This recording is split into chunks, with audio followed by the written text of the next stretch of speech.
Should be live. There we go. All right, welcome back to the Shop Class Podcast. Tonight we got a special guest, Jimmy Diresta. Hello, thank you guys. It's like it's like a regular class. This is probably what it's like teaching during COVID. This is exactly what it's like. Like this. Except we 18 have our students. cameras on. Yeah, it's That's funny. it's more like this. This is what you see from the kids. Yeah, the top of the forehead. Yeah, or this. This is what you saw too. Right, nothing. Nobody Are you there? Yes. Motivation, it was like pushing an elephant up the hill. Teaching during COVID was a challenging thing. You know what's cool? It was for me, because I teach in an urban neighborhood, there was two ways you could play it. You could do like an online CAD thing, or you could do like a home project. But the home project, you can't really ask them to use tools because they live in apartments and it's kind of like an urban neighborhood. Are you in New York? So I teach it. It's might as well be New York. It's called West New York, but it's in New Jersey. Oh yeah, on the other side of the river. Yes. Right. Yeah. Literally, you could see this. I think the streets line up. Yeah. I shot a student film there with a couple of students from school, so I know exactly where it was. Oh, no kidding. All right. Mhm. So we did, like, I was just trying to think of stuff they had in their house. So just an example, I was trying to teach them that the difference between steel and aluminum. So I had them put a piece of ice on the steel and put a piece of ice on the aluminum and start a timer. Which one melts first? And what is it? The steel? No, the aluminum dissipates the heat, moves the energy like way faster. Oh, no kidding. So the aluminum will melt it quicker. I didn't have no idea. Way faster. Yeah. I had no idea. Yeah, especially if it's got fins. Yeah, aluminum moves. Gotta go back to the shop class, Jim. I got it. Yeah, well, I just learned. I'm going to do my homework. I'm not expecting to teach Jimmy anything. I'm here to learn. No, Jimmy's gonna do that and film it and then make hundreds of thousands of dollars. That's it. I'm always looking for something cool. Always. That's fine. Yeah. No, we're gonna. The whole point of the Shop Class Podcast is to share ideas. Right. A lot of the times, the shop teachers operate a little bit in like silos. So we started doing this about like maybe 4 years ago, and it was started as an audio. But during COVID, we were felt alone. So it was like, I gotta talk to people. I want to talk to shop teachers. So that's kind of what happened. Very cool. Okay. Yeah. Okay. So speaking of shop class, this is the first question I ask every guest that's ever been on the Shop Class Podcast. Did you have shop class growing up?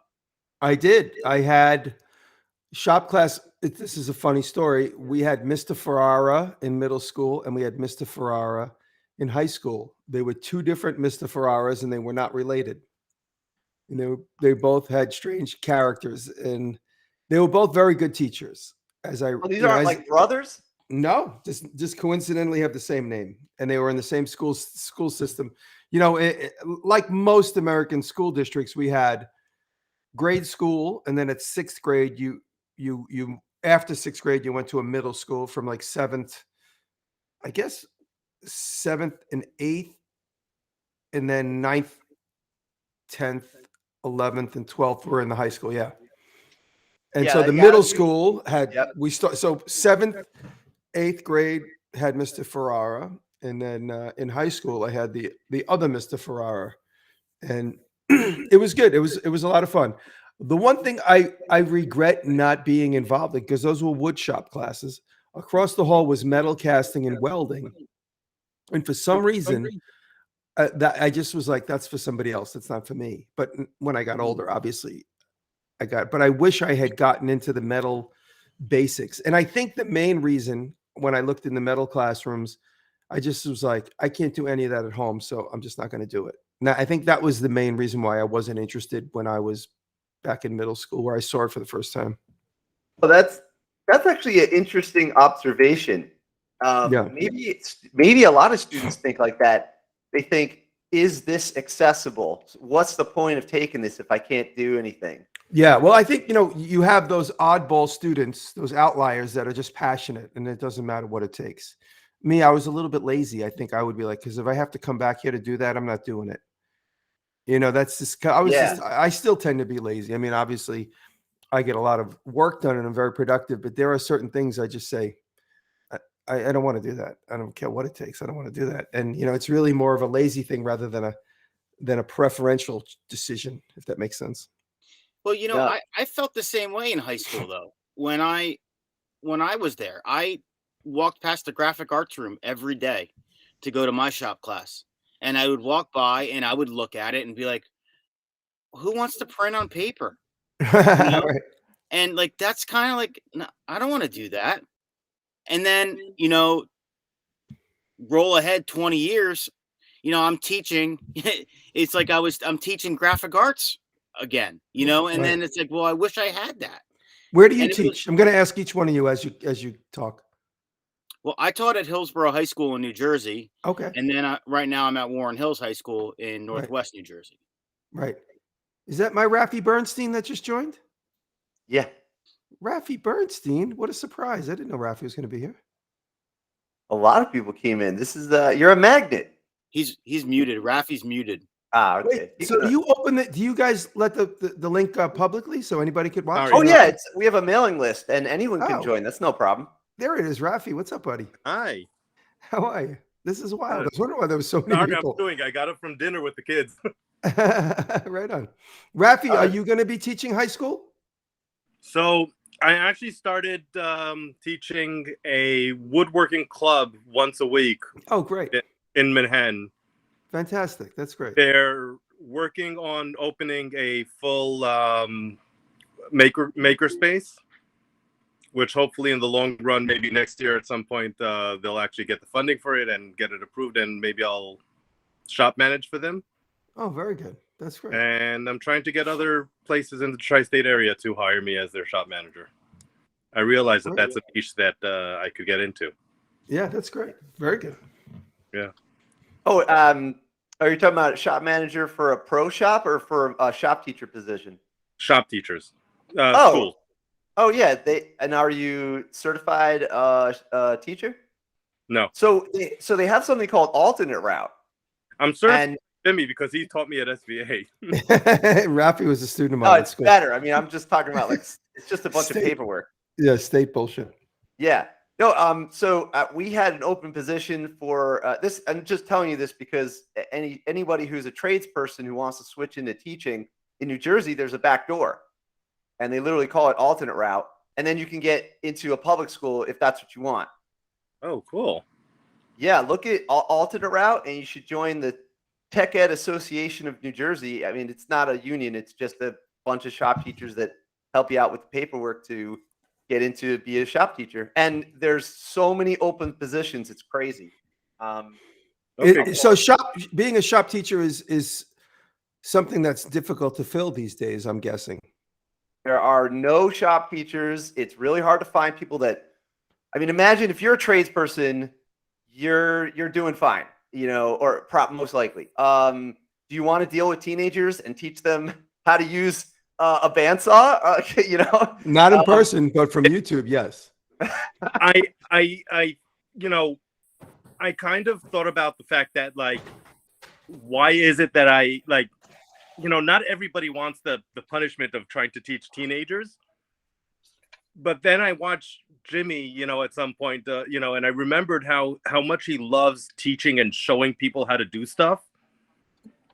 And I realized that I'm that's kind of what I do. I also love showing people and doing, demonstrations. And, in my, last week, in the after school shop club, I introduced the next project, and I just ran through making a little step stool, inspired by some stuff going on Instagram. But yeah, I just ran through it, and then it's funny because my son's in the shop, in the shop class, and he said to me, "That was crazy. In 40 minutes, you made a step stool." I said I would have done it in 20 if I didn't have to show you all the steps. That's funny. So right here, let me, this is a good opportunity to inspire people that want to become shop teachers. I'm sure this is not just in New Jersey, but so they do have a whole part of this website, the NJTEEA, which is, New Jersey Tech Ed, Engineering and Education Association. They keep changing the name, so I don't remember. But basically, what did you study? Where could you study? And there's all these resources on how to do the alternate route. So I went alternate route because, just to give you a little story, Rafi, basically, just imagine I was working in these office jobs, and I was trying to be a product designer, and I hated it. I can't be in an office. So they had this thing where you get to like build stuff, and as long as you bring teenagers along with you, they call it shop class. So my friend said, you should be a shop teacher. And I said, but I hate teachers, and he's like, well, you don't have to be a teacher. You could just be you, but you're teaching. Right. And so there's a big difference there. And then when I interviewed for the job, when the doors of the shop opened, it was like heaven's gates. It was like, oh, it was all these tools I couldn't afford. Yeah, right. And I was like, you got to be kidding me. And the supervisor, he's been there like too long. He's like burnt toast. He's like a 35-year veteran. So he's like, yeah, over here, you go over here, you can do this. It's kids sit over here, blah, blah, blah. And I was like, can I use the tools and like build cars and stuff? And he's like, yeah, of course. What are you talking about? Anyway, so and still hooked on the availability of what you're seeing. Yeah, I was like in awe. So if someone in here, if anybody joined here, you're not a shop teacher, you're thinking about it, we got resources and there's a pathway. Yeah, I'd love to look into that more. Well, Definitely. There's another route too, Ron. You can actually go and be like if you have a vocational degree, like you can become like teacher of carpentry or teacher of automotive and go that route also through a vocational degree. And it's a little bit different. I think it's a little bit more paperwork. But you need to have your I guess background or your resume has to really be documented with what you did. So that's another route people can go. So now, and here's the job board, and there's just all these positions. I mean, I don't know how many got filled yet, but I mean, they probably would have taken it down if it was filled. So there's so many openings, they just don't have enough shop teachers. There's plenty of English teachers. I think they grow from trees or something. I don't know. Well, I know I talked to my school, here recently, and when I graduated in 01 from Oswego, we had 150 grads in the tech ed program, and I think this year we have 15 that are going to be graduating. So yeah, in New Jersey too, there's only one school that graduates shop teachers, and it's about 15 people to fill 50 jobs. So so speaking of and Jimmy, you've inspired a ton of people. I mean, people want to make stuff, and then that might lead to people filling these positions. I don't know, because a lot of the schools get rid of them, as you know. Is that because they just cut funding for the programs? There was a push in the 90s for everyone had to go to college and chop off their hands and never use their hands ever. Meanwhile, you can't read how to ride a bicycle, and everything I've heard about the highest level at NASA, SpaceX, if you want to be an engineer, you have to use your hands to make prototypes. So this idea in the guidance counselors' heads that it's either you're going to be a plumber or you're going to law school, and they separate it completely. Yeah. That's unrealistic separation. Yeah. I think hopefully, I mean, it seems like it really changed quickly from when I went to high school in the 80s to, 2000, when suddenly there were no shop classes and all these cool tools were available at auctions. And, then they started raising a bunch of kids that didn't know how to do anything.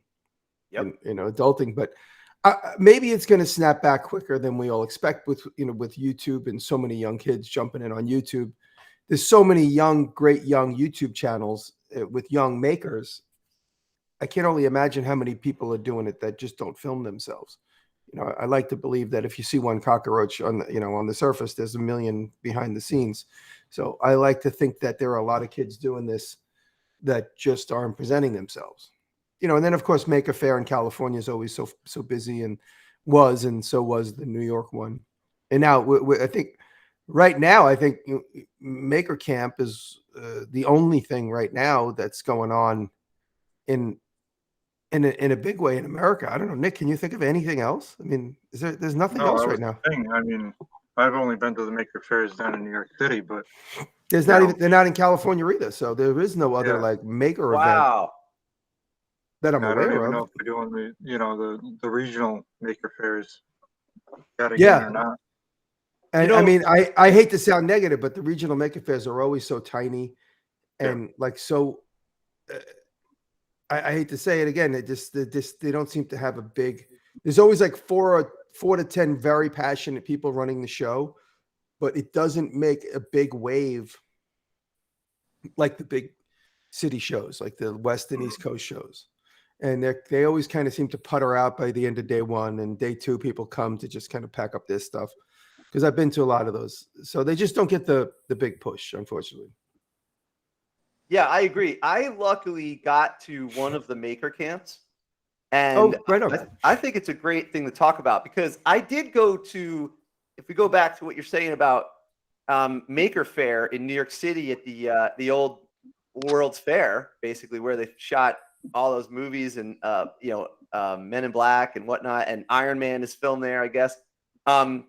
But those shows were amazing, and we brought a car that we built over there one time, an electric car. It was cool, but they're gone.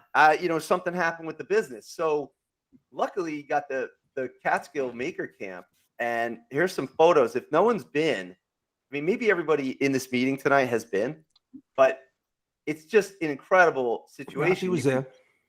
Yeah, that's where I met Nick, who introduced me to tonight, invited me to come tonight. It's awesome. Thanks, and I turned a pen with Nick. Actually, it was the first time I met Nick because we were doing the show for a while and I hadn't met him. Right. Same with Duke. He came up from Pennsylvania. And then this crazy thing at the end of the night. Oh, the dinosaur. That was crazy. That was fun. Well, when I went up to the Timber Inn back in July, that was the first time I met Justin. Yeah. Oh yeah, Justin's great. And then I missed Nick by a day when I went up there. Mm-hmm. But it was cool to spend the time and just learn the timber framing. I mean, it was great. We have really high hopes for Maker Camp. I was hanging out with Austin today, just talking about some plans. We have a lot of good things coming, and he said because of the success is starting to become infectious, we have a lot of good sponsors on the list. No, this was awesome. You know what I liked about? Yeah, sorry, Jimmy. Go ahead. Oh no, I was just going to say. He says he's got more sponsors at this point than he did already last year that were at the event. So he's got more sponsors booked right now in the beginning of the year than he had there in October. So he's only going to have that many more bigger, interesting technology available, interesting demos. You know what I'm saying? It's amazing because what was great was if you hung around and you're patient, you could just there was an open forge, and I understand the concept, but I don't get access to that all the time. So I spent time on the forge. I just kind of zoned out for 2 hours. I was just making stuff. Yeah, that's the great thing about Maker Camp is that it's not uptight. I mean, I'm sure they have insurance and safety regulations and stuff, but they don't seem to be overly worried that anybody's going to get hurt. Thankfully, 3 years in a row, nobody ever got hurt. It's bound to happen, and they try to mitigate that as much as possible. But so far, there hasn't been any serious injuries. But just like when we were all kids, there's a certain sense of self-responsibility. You're going to play with hot stuff. You got to be aware. You can't burn your hand and be like, it's your fault. You can't stick your hand in the saw and say it's your fault. So that's what that's the one thing. Oh, Joel's here. That's the one thing I like about Maker Camp is that it's, a certain self-reliance. It's like, all right, you want to play with that? That's it. Go ahead. Don't stick your thumb in the saw. Have fun. Don't smash your fingers with the hammer. Good luck. Have fun. Justin. Yeah, Justin's here. Yeah, we literally were just talking about Justin. Yep. That's all. And I think it's going to keep growing, just like what you were saying, Jim, because of Maker Fair being basically gone. Yeah. The vendors want to have an outlet to get more customers. But like I said, and then the other good thing about Maker Camp versus going to a Maker Fair was fun. There was a lot of social interaction with other makers and YouTubers and content creators.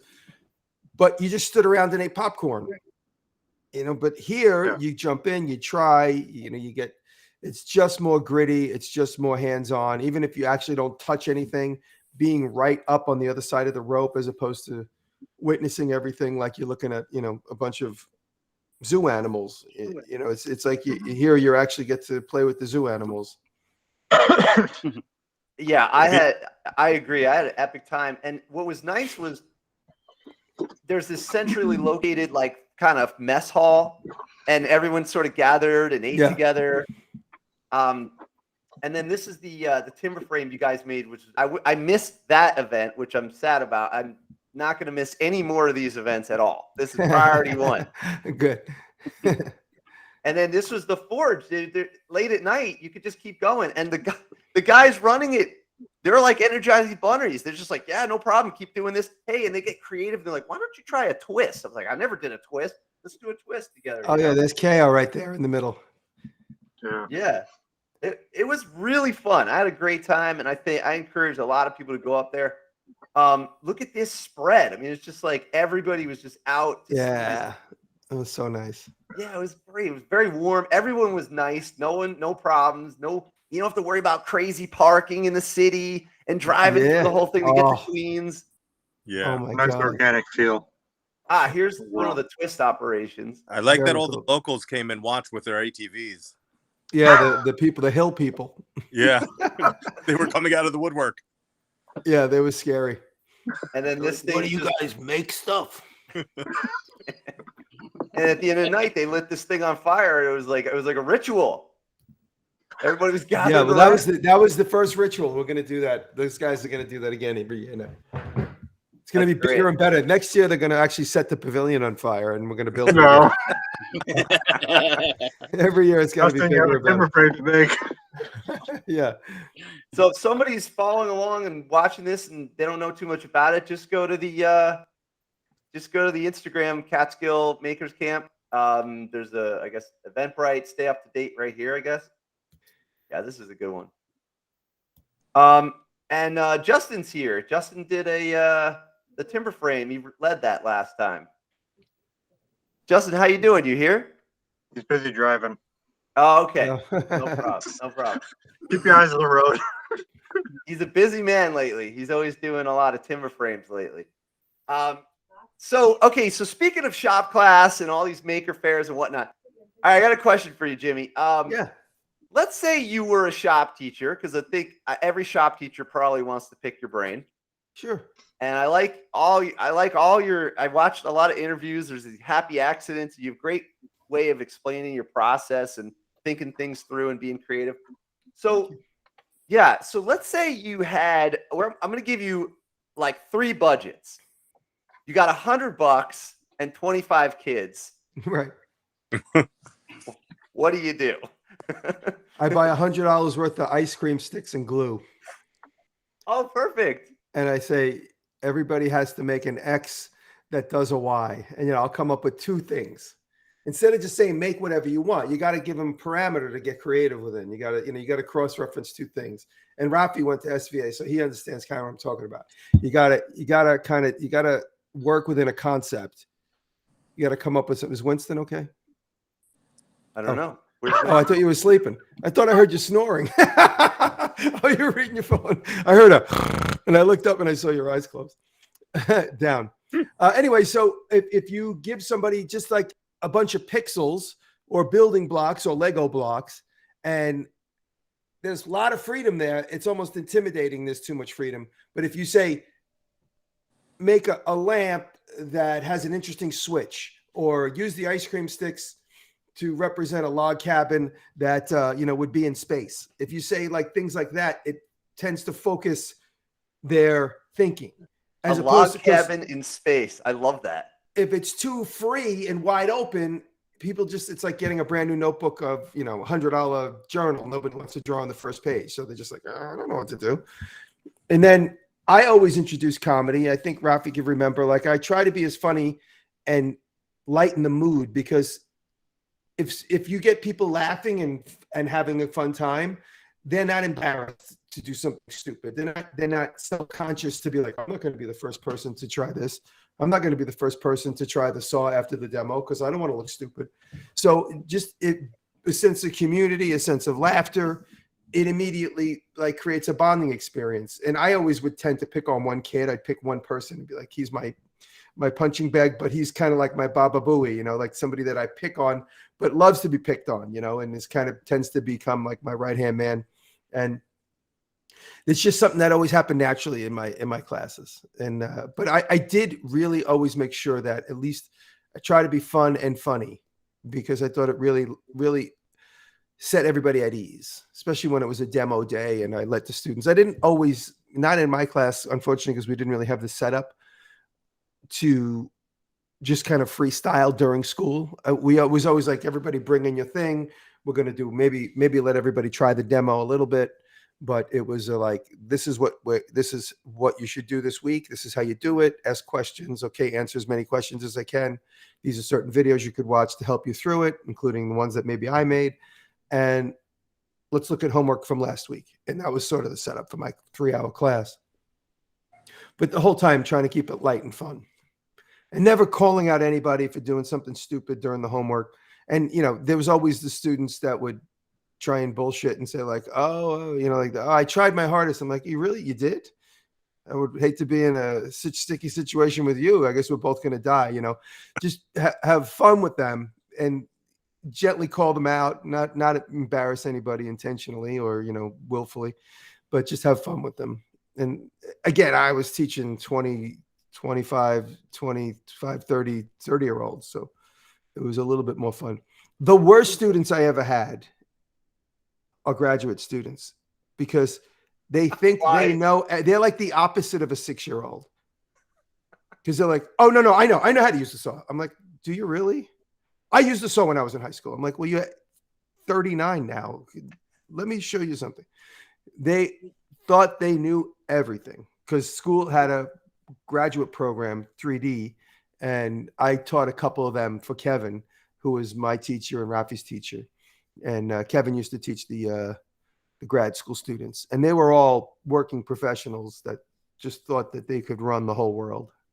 So it was very difficult to get them outside of their completely regimented thinking. All right. So then I was going to ask you about the high budget class, but yeah. I'm assuming it's okay. Yeah. Let's ask you that. But then I wanted to ask you about SVA. SVA. Yeah. SVA. Yeah. So what's the high budget? Okay. So $100,000. $100,000. 25 kids. I would buy everybody their own 3D printer, get everybody their own computer, and get everybody on Thingiverse. And just spend a week pulling things off of Thingiverse and printing them. Yeah. And then, so like we'd spend a week printing things on Thingiverse to understand the machine. Then I would be like, okay, now you got to take 3 things off of Thingiverse and combine them in Fusion and make some amalgamation of 3 crazy things. And it has to hold a candle. Just throw something in there just to, and that I think it's really important for young kids to learn 3D printing because it is the future. Obviously, hands-on practical learning is super, super important in the very basics. But I think getting kids into 3D modeling, get them into Fusion and thinking of something from a pen and paper to a model program to a 3D printer, look at it. Okay, let's make changes, go back to the drawing board physically and draw it again and then print it again. Okay, let's look at it. You know what? What if I put that over there? Oh, that's cool. Start that process of not everything that comes out of the printer is a dumb thing. It's just another tool to get you to your finish. So like an iteration. To iterate, which is extremely important. And I don't think enough kids who learn how to 3D print realize that just because it printed well and it looks good, maybe don't force fit it into your program because it took 6 hours to print. Have 3 or 4 printers going so you could start another one before that one finishes. Again, that's the $100,000 budget. Yeah, that's a good one. I didn't expect that. This is good. I'm excited about picking your brain about this, and I'm sure this is amazing. Oh, thank you. Yeah. Okay, I got another one for you. Yeah. Same thing. You got like a class, and I don't know what the budget is for this one, but would you, the end product, sometimes I do contests and sometimes it's just about making the experience. And sometimes it's just about making something of quality in the wider, like, someone looks at this and says, oh, that's quality.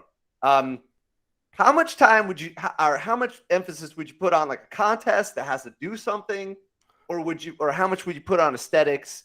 How would you mix that up? Well, it's funny. I did do a couple of these early on in my classes.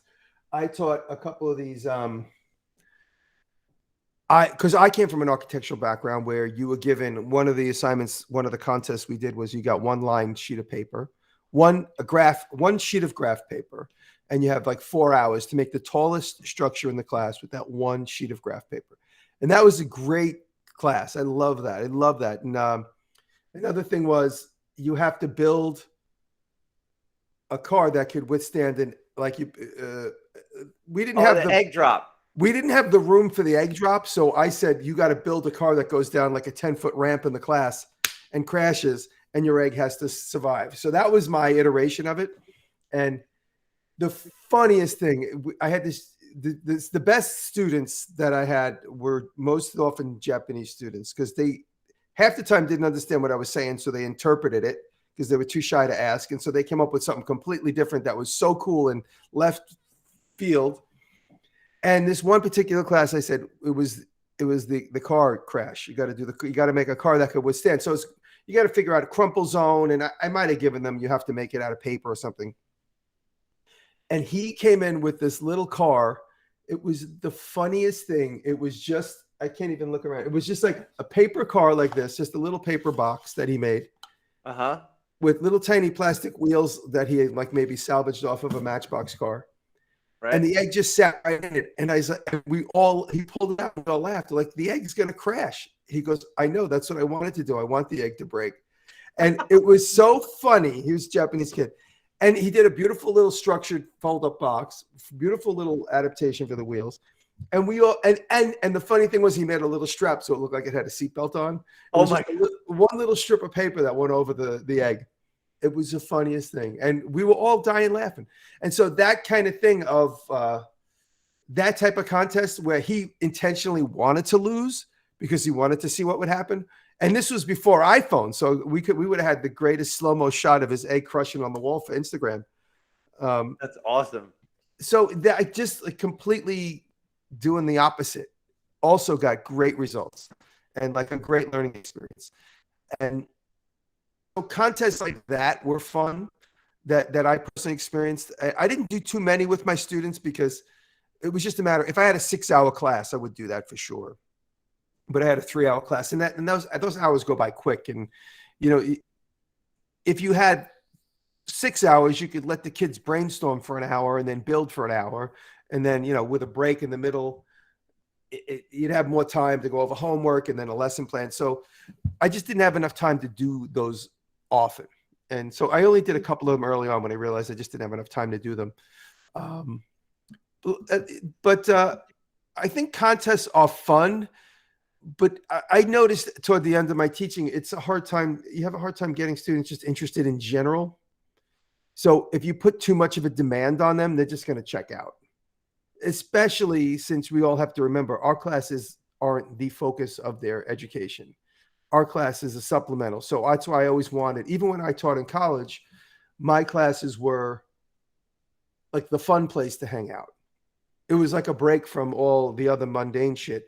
So I wanted to make it as fun, as interesting as possible. I didn't want to put too much stress on them because then they'd be like, oh, another class that's kind of stressful. In art school, though, in general, everybody's there for a fun time. You're in the game because it's fun. But the stresses of certain teachers, I didn't want to be one of those teachers that was too stressful for them. I wanted them to have a free, easy thinking, fun, creative time in my class. So this is really good listening to you because I'm thinking about my classes as they've evolved over time. I'm sure the only reason I'm bringing this up, nothing to do with me. It's just, I'm sure shop teachers think about this. Like when you first start, you're nervous. So you try and control the class. And then you finally get to a point where you could like make stuff and be humorous. And you're right. Like the kids come down to the class. Sometimes kids come during the off time. Like it's not, they're coming, not, they're supposed to be their 9th period, but they'll show up 7th. Right. And they're like, I'm like, why are you here? It's early. And they're like, oh, yeah, this is better. You know? Yeah. So, Yeah. so it's a place to unwind because you get to Yeah. do something 3-dimensional, and it's fun. I let anybody in my class. I'm sure the school probably would have killed me if they know, but I don't even think Rafi was an official student in my class. He just used to hang out. There are several students that took my class only because they heard it was fun. So they would come, they'd be like, and the funniest thing, like all the kids that were like, not non-New Yorkers, not like they were super nervous about having paperwork filled out accurately so that they could get the credit. And at the end of like day 2 or day 3 or the 3rd week is when drop ad was over. I would sign 50 of them. They would walk up and go, I know your class says it's full. I'm like, I just sign. I would sign any one of them. I didn't care. If my class had 35 people in it one time, my supervisor was like, why did you let so many people in? I was like, because half of them will fall away. Some of them will stop coming. It's just the way it is. It didn't matter. I didn't care. You know, and then if students were texting during class, I didn't care. I didn't get so uptight about them not paying attention. I kind of made the kids that would text and kind of be like off with their phone at their desk. I made them feel like they were missing a fun time so that they would eventually join the party. Because if they hear the crew laughing, then they'd be like, ugh. And then I would straight out call out a girl. I'd be like, you don't seem like you're into this. So you don't have to just do an easy. I don't care. You're not into it. So no, I'm into it. I'm like, no, it's fine. I don't, do whatever you want. I don't care. And then they feel like, oh, no. I want to be involved. I'm like, well, then be involved. I don't, this is your life. You're an adult now. This is adulting. You do what you want. Mm-hmm. I'm not going to sit here and twist your arm. You're the one paying to be here. I'm not paying you to be here. So, Jimmy, you're hired. You sound like, yeah, this is not a job interview, but if I was hiring you, I'd be like, all right, we want this guy. That's perfect. That's the right thing. Because like I remember when they were trying to ban all the phones in the school. I'm like, why would you ban the phone? It's a computer. You could take photos. And if they want to look something up, and if they want to play video games, right, it's their thing. They're going to miss out. Exactly. Right. I would just, I would always say you have to have. I said by the time this is coming back to me. I kind of checked out of it mentally, but I would say you have to show every week, and if you don't show every week, I'm going to call you out. And some students like 3 weeks in a row wouldn't show, but then they would bring in 5 things to make up for. Show like homework. Is show like, oh, okay. Yeah. Every week, everybody, you got homework every week. And then I would say, if you got 15 homeworks, I want to see your best 9 or something like that. Best 9 or 10. So I would say, just show me the best things you do. And I would always tell them, you could really make something that's horribly executed look really good in a photograph. And consequently, you can make something executed really well look horrible in a photograph. So you have to decide what you want when you photograph, because you're graphic designers, you're presenting. So you have to present to me the grade you want. If you do a bad time presenting, your grade won't reflect that. If you do a good time presenting, horrible work, but you do a beautiful presentation, you're going to get grades for that. You're going to get a good grade for that. So I would, and I would always say, this is a funny thing I would tell my students. I'd be like, why did you make this box like this? Why did you pick this color blue? And I knew it was because they had no idea, because they just had blue on the table. And I would say, why did you pick this color blue? Now I want you to lie to me and come up with an excuse right now. Why did you pick this color blue? And they would say, well, I picked color blue because that's the color of your eyeshadow. And I wanted it to, and I'd be like, that's a good answer. It's a good lie. So I would teach them that. I would teach them to lie. I would say, I'm going to ask them to lie to me tomorrow. I'd say, okay, you made this metal box. Why did you pick metal? And you have to make up a good lie. Don't tell me it was because that's all your dad had in his workshop. Come up with a good lie. Oh, I picked metal because I wanted it to reflect the color of the sun. Whatever it was, I would always tell them that during their presentations. So those type of conversations kept it fun and interesting for them, because then they would all giggle and turn red and be like, the reason I picked metal is because it was all my dad had. I'm like, that's not a good enough answer. Come up with a better one. That's good. I was just teaching them just how to think on their feet and be inventive. I like it. And Yeah, And But again, overall, I was teaching adults. So, I mean, but right. I think it would still work with anybody 13 and over. but the kids right now, I feel like they have a really hard time doing that. What's that? Thinking on their feet. Like thinking on their feet. And Well, no, I would never get good answers. I would always force them to give me a good answer. They would always come no, up I with know, but I just the kids don't. They're so afraid to fail right now. Yeah. Doesn't matter what it is. They're so afraid to fail. And even if you ask them to think on their feet, they don't know. Like, I'll say to a kid, why did you pick cherry or why did you pick oak for your project? And they like, that's because I picked it up first, Right. And Well, I'm that's me going into it. I knew they would knew they would say that. I'd be like, why would you pick cherry? Now you come up with a good answer. Tell me it's the wood that you like because you like the smell of it. You like the quality of it. Don't tell me it's because it's all you can find. So, or they screw up and they say, well, fix it. Well, I don't want to. I like the way that looks. And then come up with a good reason why you like it. You can't just say you like it. Tell me the reason why you like it. Hey, My kids can think on their feet if they're trying to tell a lie. Say it again. My kids can think on their feet really fast if they're trying to give you an excuse or a lie, but when it comes to trying to justify why their design choices are there, they just that's an excellent point, and I would say that to them. You reminded me that I would say, I was like, I go, if you were lying to your mother or your father, you'd come up with a good lie. I said, just come up with a lie. I'm not going to know. It's going to make you sound intelligent, and again, I'm the client. I would always say, I'm the client. If you do well, you get paid. If you don't do well, you don't get paid. Do you want to work for somebody and not get paid when you're done? That's what's going to happen. Because you do a bad job, you won't get paid. You do a bad job, you won't get a good grade. Grade, paid. It rhymes. Grade, you get a bad grade, you get a bad paid. Hey, I want to point out Damien, the man with the beard and for some reason a banana behind him. It's a banana for scale. Oh, okay.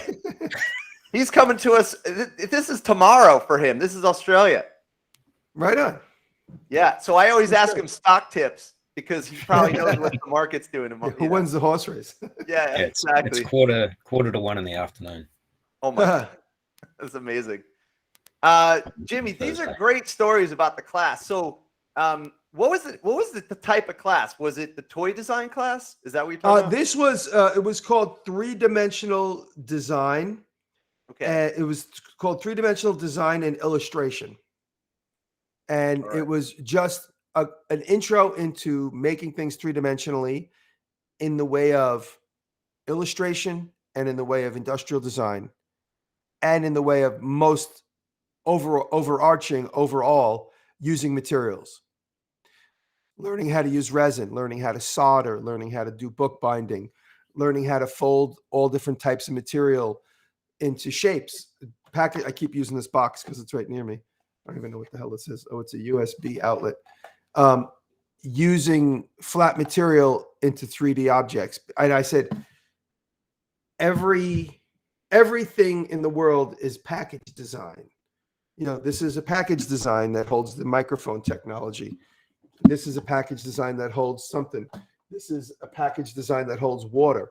So everything comes flat or in beads, and you got to translate everything into flat objects into 3-dimensional objects. And so that's what the overall class was. So we did I did a lot of package design. Let me interrupt for a second. Yeah. Did you ever do something called a development? Is it like where you draw it flat and fold it up into the box? Yeah, I would. Yeah. Well, they would have to do the die cut. So you'd have to.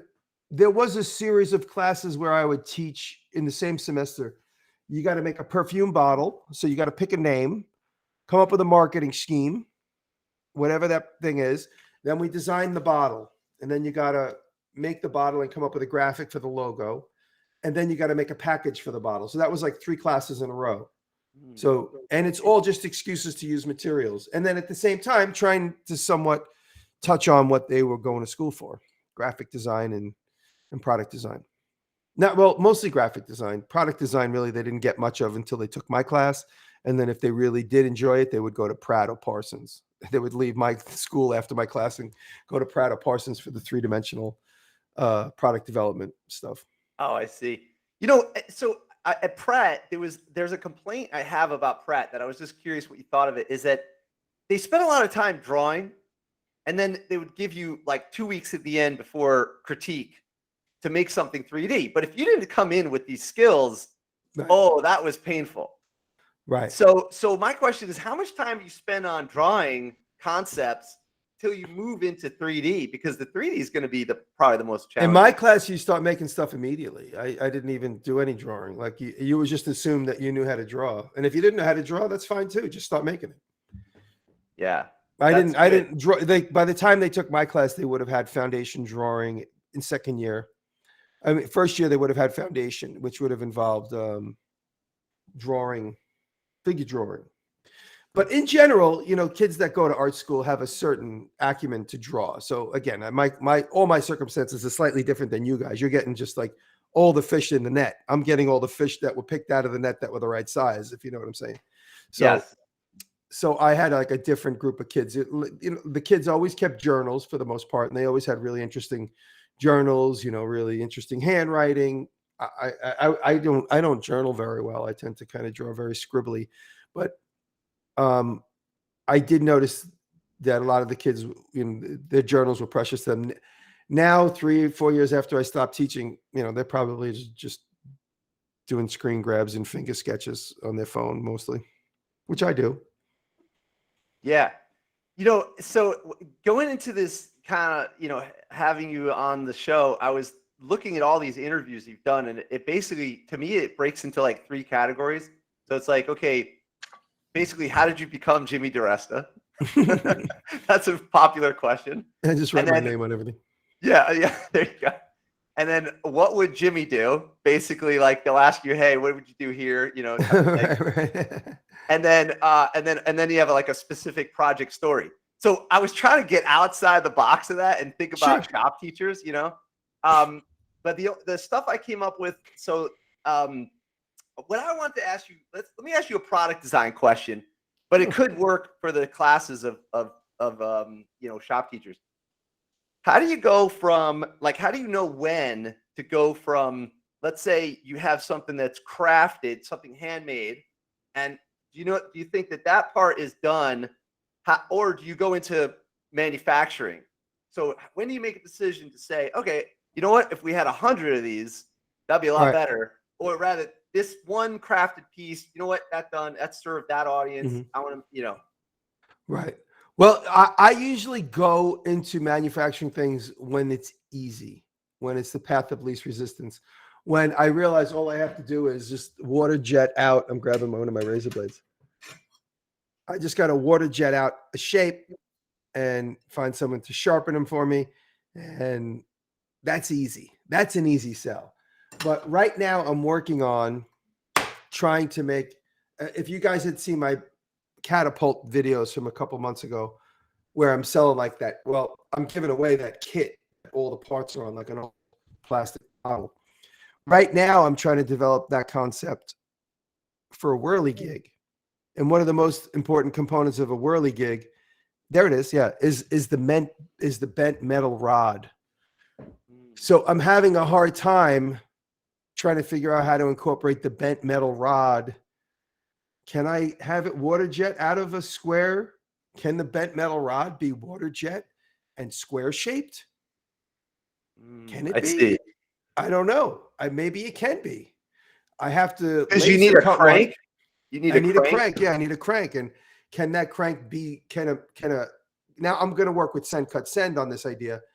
Can that crankshaft be water jet at 1/4 inch in diameter or 1/4 inch square out of 1/4 inch stock? And can it still work if it's inside a perfectly round hole, which would be a tab that you'd weld on? I think it might. So I'm kind of stuck on the idea of like a bent rod, but it wasn't until in the last couple of days it occurred to me I can just water jet that whole crankshaft. And even though it's square, as long as it's rotating in a round metal hole, it might still work fine. Interesting. So So that is more of a pain in the ass to figure out. So that's not necessarily going to be a product until it presents all of its solutions to me. This was a no-brainer. The hardest part of this was finding somebody that could make a real razor blade that was really sharp. And then when the factory sent me back one that was only sharpened on one side, I said, you idiots, all razor blades have sharp on both sides. But then I started using it and I found it's better product having one side sharp, than it's easier to resharpen yourself, because you only just have to sharpen one side like a serrated knife. And you could run it on a ruler flatter, and you could use it as a scraper or a marking knife. So that's why I opted to keep one side beveled and one side flat. Interesting. Okay. Yeah. So there's a process to go into manufacturing as well. Yeah. So when I came up with this idea, I didn't start selling it till nearly 2 years later, because it took me all that time to find somebody that could make it. I thought I'd make them myself, but I made 15 of them, and I'm like, I have to charge $500 each for them, and they're not even that good, because they're just not that good. They're not hardened well. Then they all have to be buffed, and every single time you harden a knife, if you're trying to make 50 of them, they always have their own personality.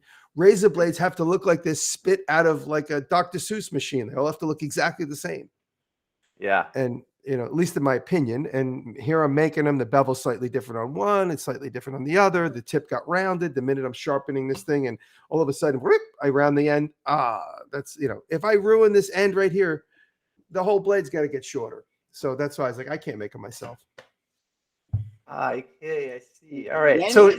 Yeah, Jimmy, when did you start making the ice picks? When was that something that you decided that you were going to start? That's another interesting story. So in 2015, 2014, I was making them myself for myself. I always had them in my pocket.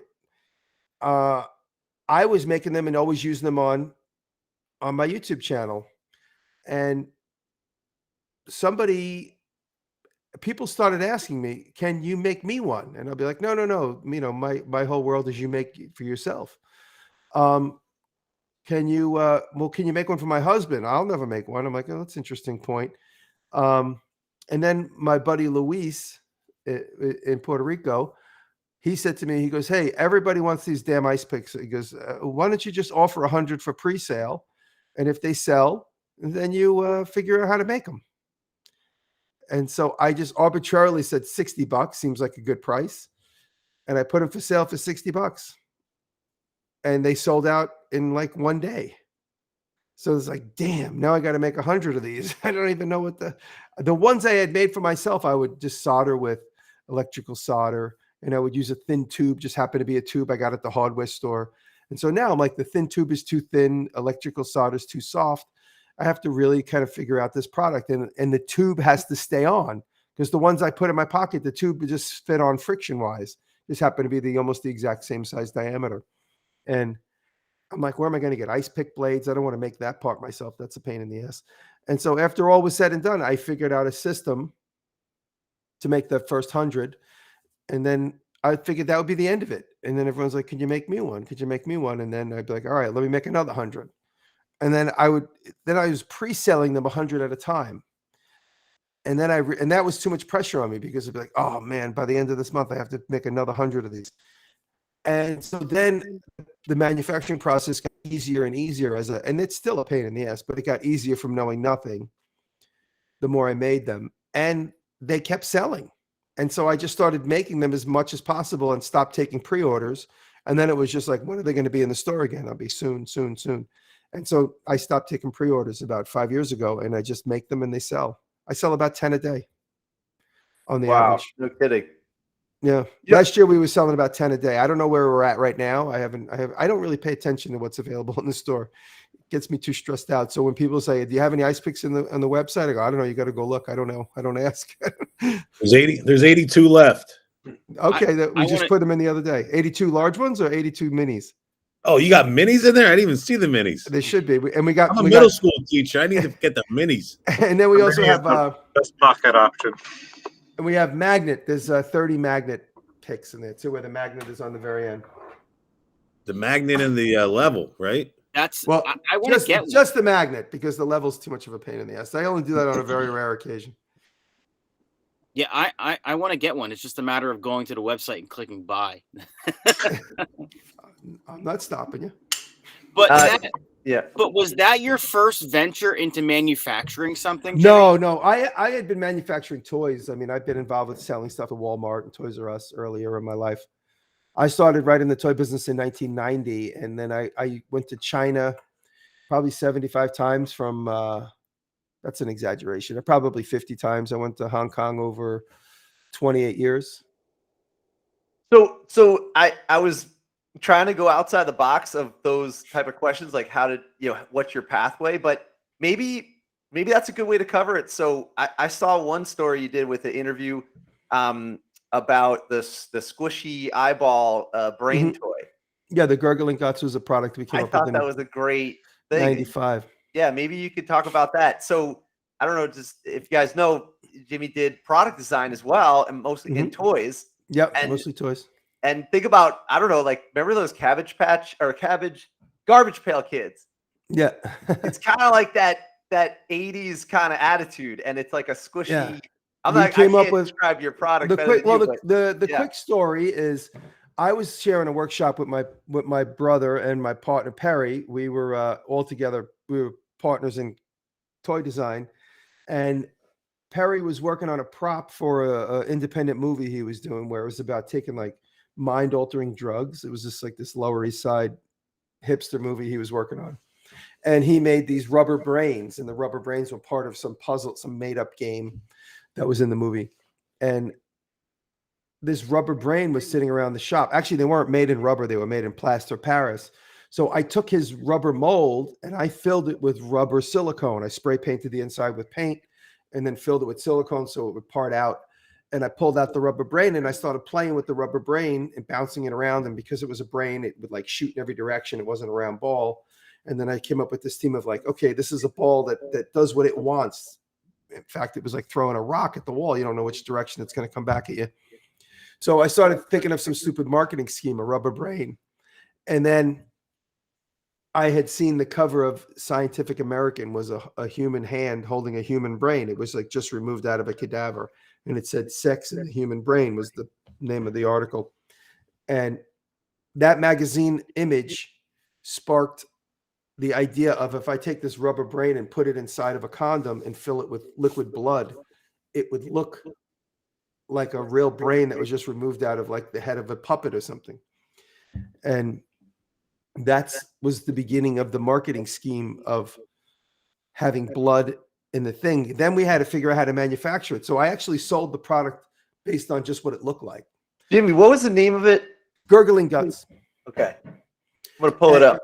And yeah, so then when we went into the manufacturing process, we had to figure out how to get the skin around the ball and the blood between the skin and the ball. And after a lengthy tinkering for a couple of weeks, I came up with the idea of like, imagine this is the rubber ball. You put the blood in the ball, like in a little injected into the rubber ball, put the whole thing inside of a rubber bag, glue the bag shut, let the glue dry, and then squeeze out the blood. So now the blood is between the ball and the skin. But what that immediately did, that was my happy accident. That introduced the sound, which I didn't anticipate the slurpy gurgle sound. We were calling it gross guts because it looked like guts.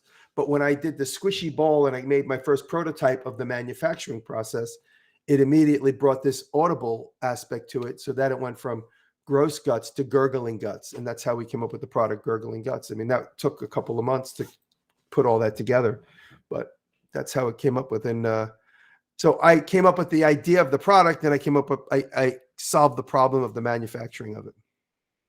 That's amazing.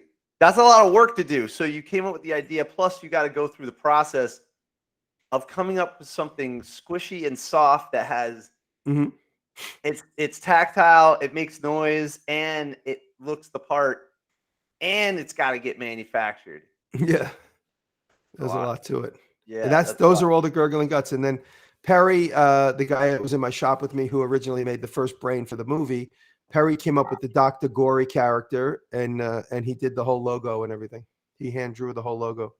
Oh man.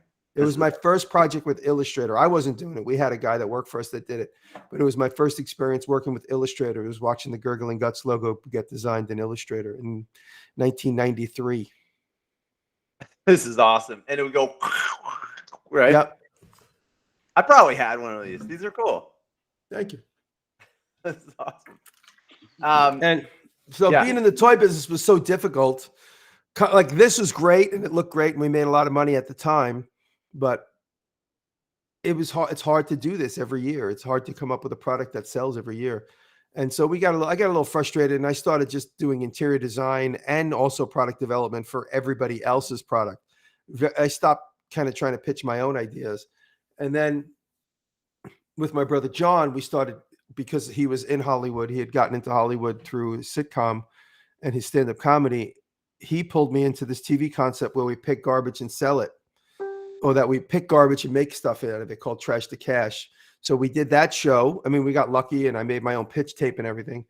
And, a little bit of lot of hard work and a little bit of luck, I guess what they call it. A little bit of luck is hard work meets opportunity. So that's, I didn't mean to do that. yeah. And so that's how we got our first TV show. And then because of that show, we started thinking of other shows. And then we came up with the show, Lord of the Fleas. This is Lord of the Fleas. Yeah, this is so funny.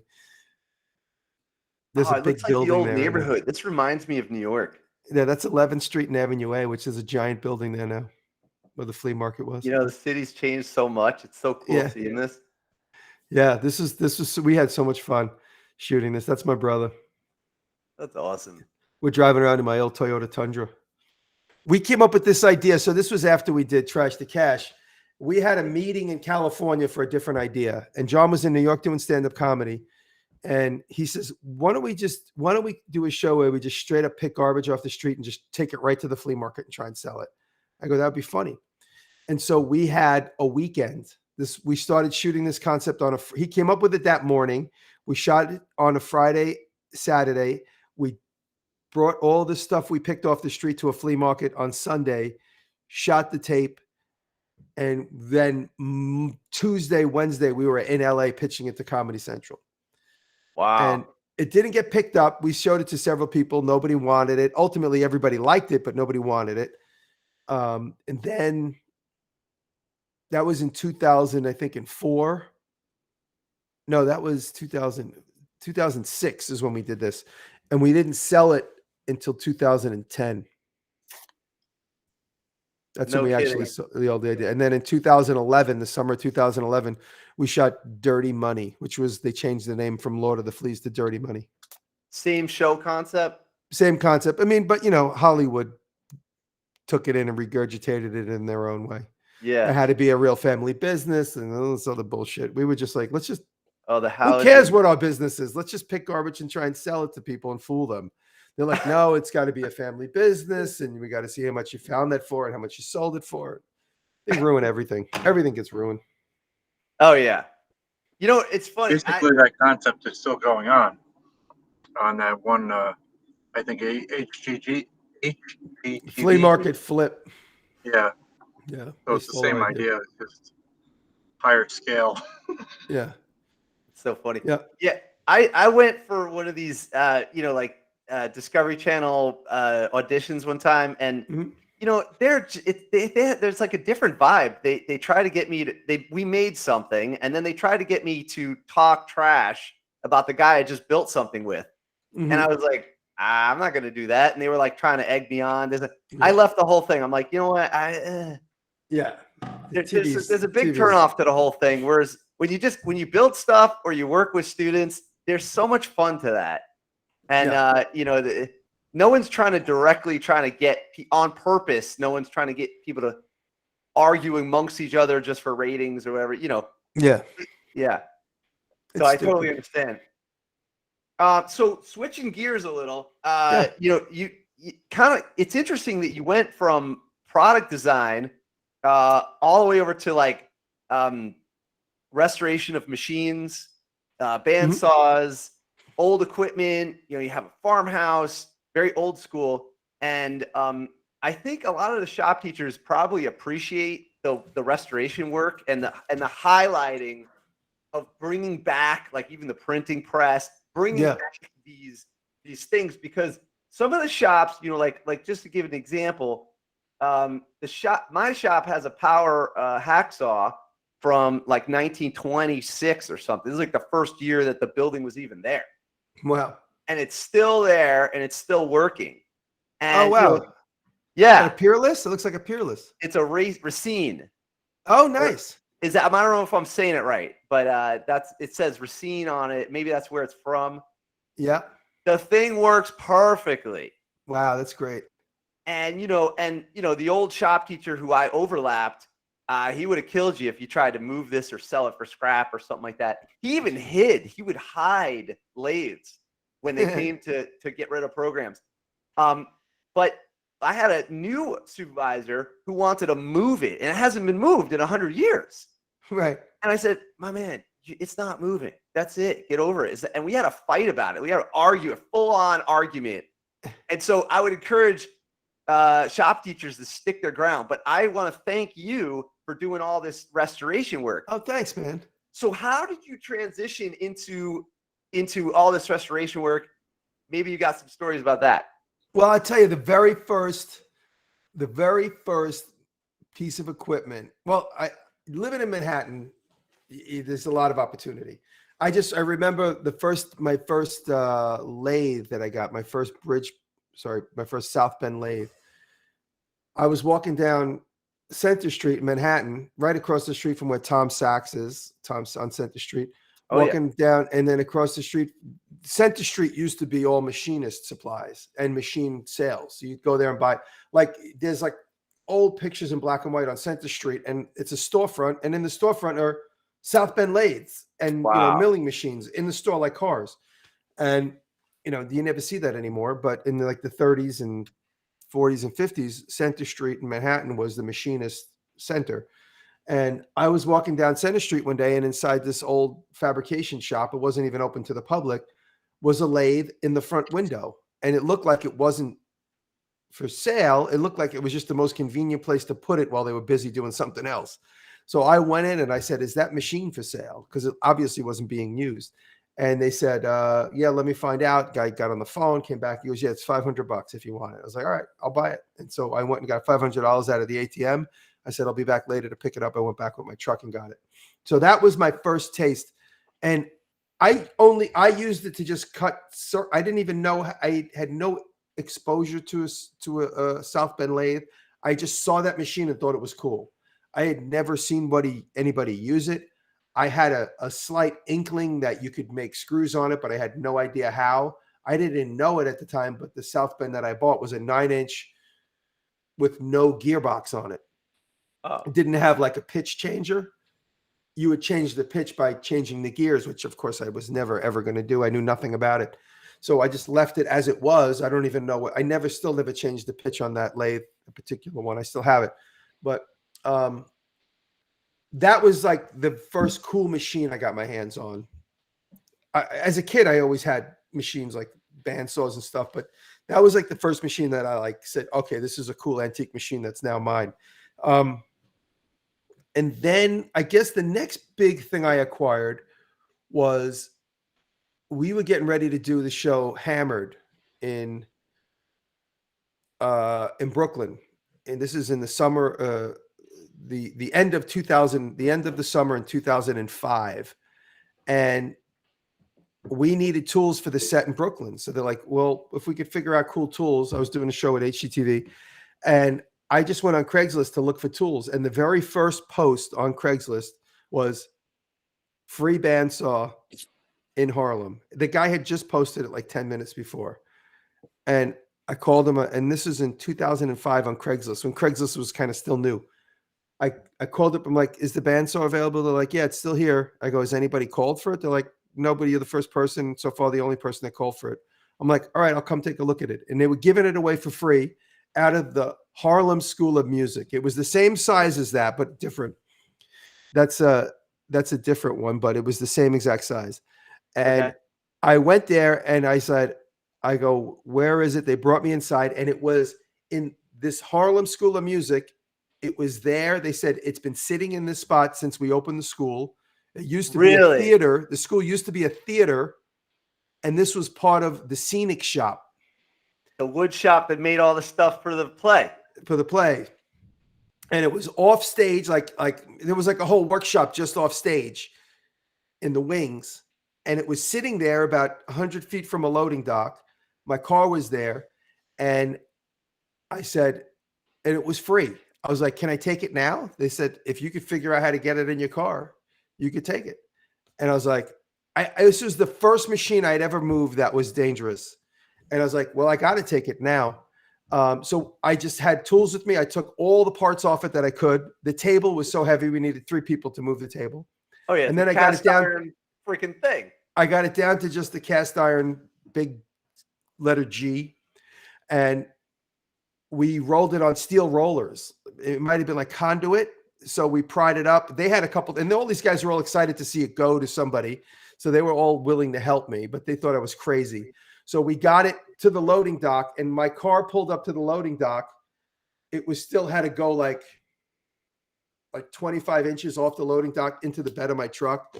And so we just got a bunch of garbage and wood and everything, and we pushed it off the loading dock onto the garbage and the wood, and then slowly started pulling the wood out until it tipped, and then it tipped into the bed of the truck, and then we piled more wood under the back and pushed it, and then it tipped back off of the thing. It was so dangerous looking back. It was the first time I'd ever moved anything like that. And it was in the back of my Toyota Tundra, and the truck was doing a wheelie. I remember I was driving like this, and the car was still staying straight. Oh my God. I drove from Brooklyn. I drove from Harlem all the way down Manhattan, over the bridge into Waverly Street in Brooklyn. And Willie was with me, and Willie and me got it off the truck the same way. We just piled up pallets and wood and everything at the back of the truck, pushed it onto that, and slowly laid it down on its side. And then with like 7 people the next day, so it was laying on its side on the floor of the studio where we parked it. And the next day with like 10 people, we were able to stand it up and then put it back together. You know, So that was a lot of fun. I still have that saw. It's in my mother's garage. Oh, wow. I told Chris Zapp he could take it, but he's got to take it. He hasn't taken. You know, there's been this transition where a lot of the old machines either got abandoned or forgot about, and then there's these new makers like yourself that have taken the opportunity to save these machines. Yeah. And this happens with shop classes all the time. So just to give you an example, I'm sure I'm showing an example that anybody could relate to. This is a photo from the 1930s and 40s. I don't remember exactly what year I got this picture out of the yearbook. This is from West New York in Memorial High School where I teach. Wow. That's a lathe. There was like 7 or 8 of them. Now there's 1. Right. And those kids are standing around the lathe. They're posing, you know, Right, but they're standing around the lathe. That is the same lathe. No way. That's great. Yeah, we still have it because the shop teacher would hide it in the That's closet so cool. when the scrap guy came around because the decision was made to scrap the class. What brand is that? That's a Sheldon. Oh, wow, And I don't know that's that much cool. about it. I just know that it's nice because you can do threads. I haven't done it yet. Yeah, it still works. Oh yeah, I use That's it. great. And here it is. You got stop, start, forward and reverse. That's great. Yep.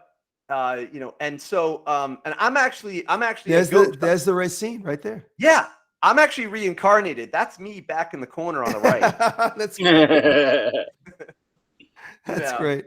But yeah, nothing's changed. And they ran off the belt drive on the ceiling. That's great. Not all of them. This one's got its own motor, but you could see the belt Yeah. drive. And I looked for the pulleys. They're all kind of gone.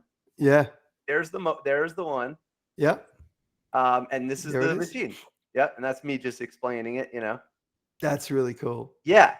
And so, you know, these are the shop guys, and they're posing. You know, everybody's like, oh, you know, there's no dirt anywhere. You okay? Yeah.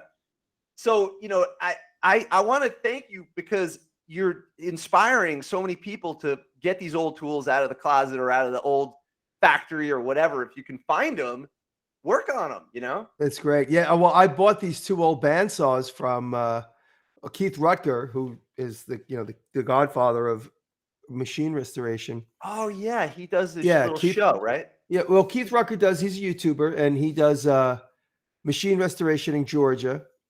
And he posted these 2 crazy old bandsaws that are 4 feet in diameter. They have a 48-inch throat.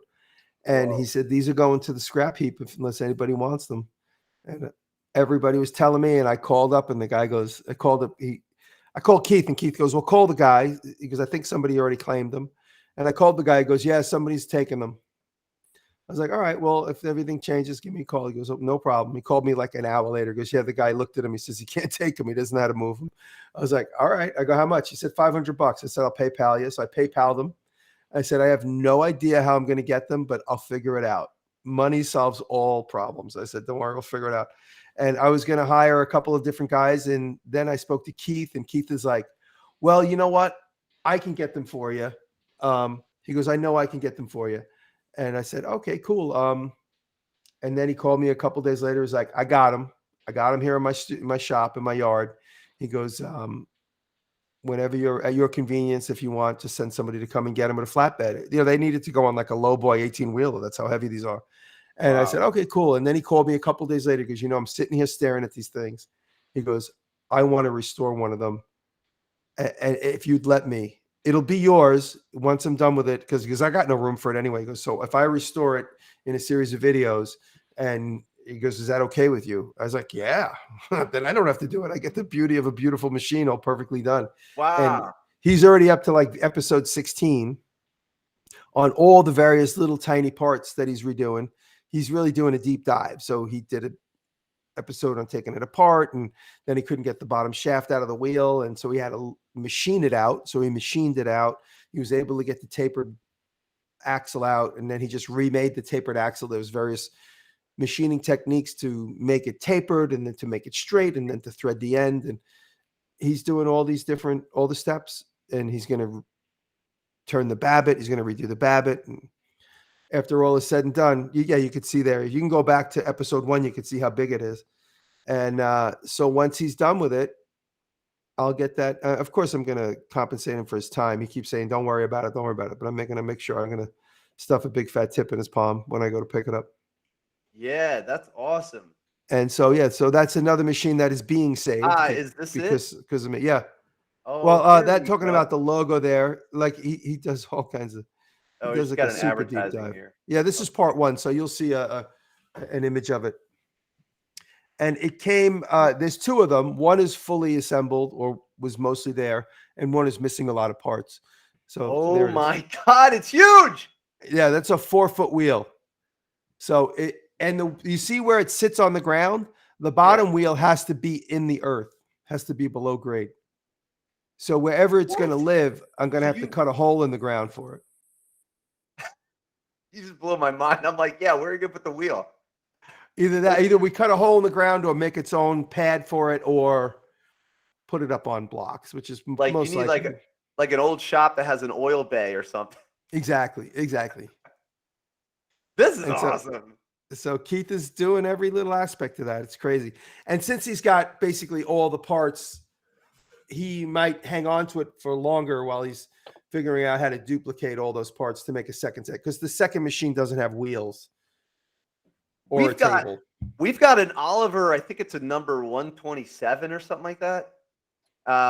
We've got an Oliver bandsaw. I think it's a 36-inch or something. Maybe 3-footer. Yeah. And again, we had to do some restoration and whatnot. Shop teachers it's funny being a shop teacher because when you're done at the end of the day, you don't just hit the lights and go home. You might have to stay there and like restore something or build or sharpen blades or whatever. Yeah. You got to make sure the place is in order. But don't tell anybody in the administration, but that we actually enjoy that part, even though we don't get paid for that. Right. So I own. We call them doing foreign orders. What do you say? We call them foreign orders when we're doing stuff at school for ourselves. Foreign orders? Doing a foreign order, yeah. Yeah. So in America, we call that government. You're doing some government work. Which means it's like, it's personal work. You're doing a government job. We used to say that all the time at the sign shop. Like, is that a government job? Like, it's a government job. Making a sign for my house or something. Yeah. Speaking of signs, there's something, very infectious about your process and how you show, like recently you made a sign. Yep. And now when I'm driving, because I've kind of consumed your content, like binged it all week. Now when I'm driving, I see a stop sign. I'm like, That's basically just a logo. That's just like Yeah. a government logo. Yeah, for Like, sure. I'm like, wow, that's interesting. What if Totally. it said something different? You know? Absolutely. So I worked in high school, in 11th and 12th grade, and even right after high school for about a year. I worked at 2 different sign shops, and I was the bandsaw guy. I would just sit at the bandsaw and cut letters out all day long. That was my Wow, no main gig, kidding. because I was always the best guy in the bandsaw for cutting out curvy letters, and this was before lasers and CNCs. So I would sit there and cut out letters all day long out of paper patterns that were spray glued to plastic. Oh, okay. All right. And that's interesting. A lot that was in high school. That was 11th, 12th, and then my first year out of high school. That's what I did. Worked at a sign shop. Worked at 2 different sign shops. I worked at one on the weekends and during the week at a different one. And I did that specifically because I just wanted a different work experience. It's funny in hindsight, like I didn't realize what made me want that, but I was like, working with this group of guys, I just want to see what it's like working with a different group of guys. And I had the time, so I would work all day Saturday at this other shop that was like 15 miles from my house. And then during the week, I worked right around the block from my house at this other place. And like I said, I took that other job just to have a different point of view, just to see a different working environment. Oh yeah, that's like when I was a kid, I played on 2 different baseball teams, so I had 2 different coaches. So you kind of get you're like, oh, Yeah. okay, this is how this guy runs the team, and this. Yeah. And that. Made me a little bit more well-rounded. Yeah, that's awesome. So what I was going to ask you was, okay, let me ask you about your, a lot of people ask this question, and I figure it's kind of relevant because you're kind of, an artist. So, like staying motivated and whatnot. Is there an annual or double or triple annual ritual that you do to keep the stoke alive? Is there something you do? I keep saying, I always say this, I tinker a lot. And, having a genuine interest in old machines, old objects, old stuff. Today, me and Mike, my part-time helper, we cleaned the shop up a little bit today, and I'm like pulling up old things that I forgot I bought. I'm like, oh, wow, this is cool. There was a reason why I was interested in this. But just tinkering with materials, tinkering with mechanisms, tinkering with old machines, that's really what keeps my fire going. Figuring out something to improve, or I'll be tinkering around and be like, you know what, I really wish I had a shelf here because seems comfortable to put something. And then I build that shelf, or, like for instance, I'm working with Starrett Tools. So Starrett keeps sending me all crazy cool free stuff, and I got nowhere to put it. So I built this little island in the middle of my shop. I'm like, that's cool to just stick it in an old Harbor Freight cabinet, but wouldn't it be sexy if I stuck it in a cabinet that I built? And so you'll see on my Instagram stories tonight that I'm making an extra large machinist box. Oh, okay. It's actually already so heavy it's hard for me to pick it up, and it doesn't have any veneer on it, back, top, any drawers. It's already 2 sheets of plywood worth of wood, basically. Oh my God. So at this point, I want to make sure that the people on here, if they had questions for you, that they got their questions answered, or at least we started, getting into other parts of the conversation. So if anybody's got a question, you could speak up or just throw it in the chat. And I'll pull up the Instagram of the large. Yeah, bring it up. Yeah. So let's see. Not it. Oh, I saw you're doing with this book. Yeah. Now, previously, I saw you also had a punch that you were making these handmade. Is this the same thing that you were punching before with the one machine that went boom like that? Well, that's I have so much leftover paper from making the posters. I end up with lots of cutoffs, and I feel bad throwing them away because they're kind of like pocket-sized notebooks. And so I was experimenting with the idea of punching them. Chris Cash gave me this old punching machine. He's like, I don't know what it is. You figure it out. And it punches holes across the top of a ream of paper. And so I thought maybe I would take that machine and punch holes and do that. But I also have a stapling machine from Bosch. So I have a couple of opportunities. But these are book blocks that are already made. and I got them from this website. So I was just talking about them. They came in the mail today. So with these, I will just simply make a leather cover, where last year I made the whole book, but it takes forever to get that book body perfect. But if you could buy a quality book body that's already put together by a company like this, you're We halfway used to there. make, when I taught graphic arts at my former district, we used to make hardcover books. That used to be our last project for the school year, and Mhm. we made the signatures and the doing the binding and putting on the bookbinding cloth. It was like a cheesecloth material, and Yep. super cloth. Yep, super cloth, yeah, super or crush we called it too.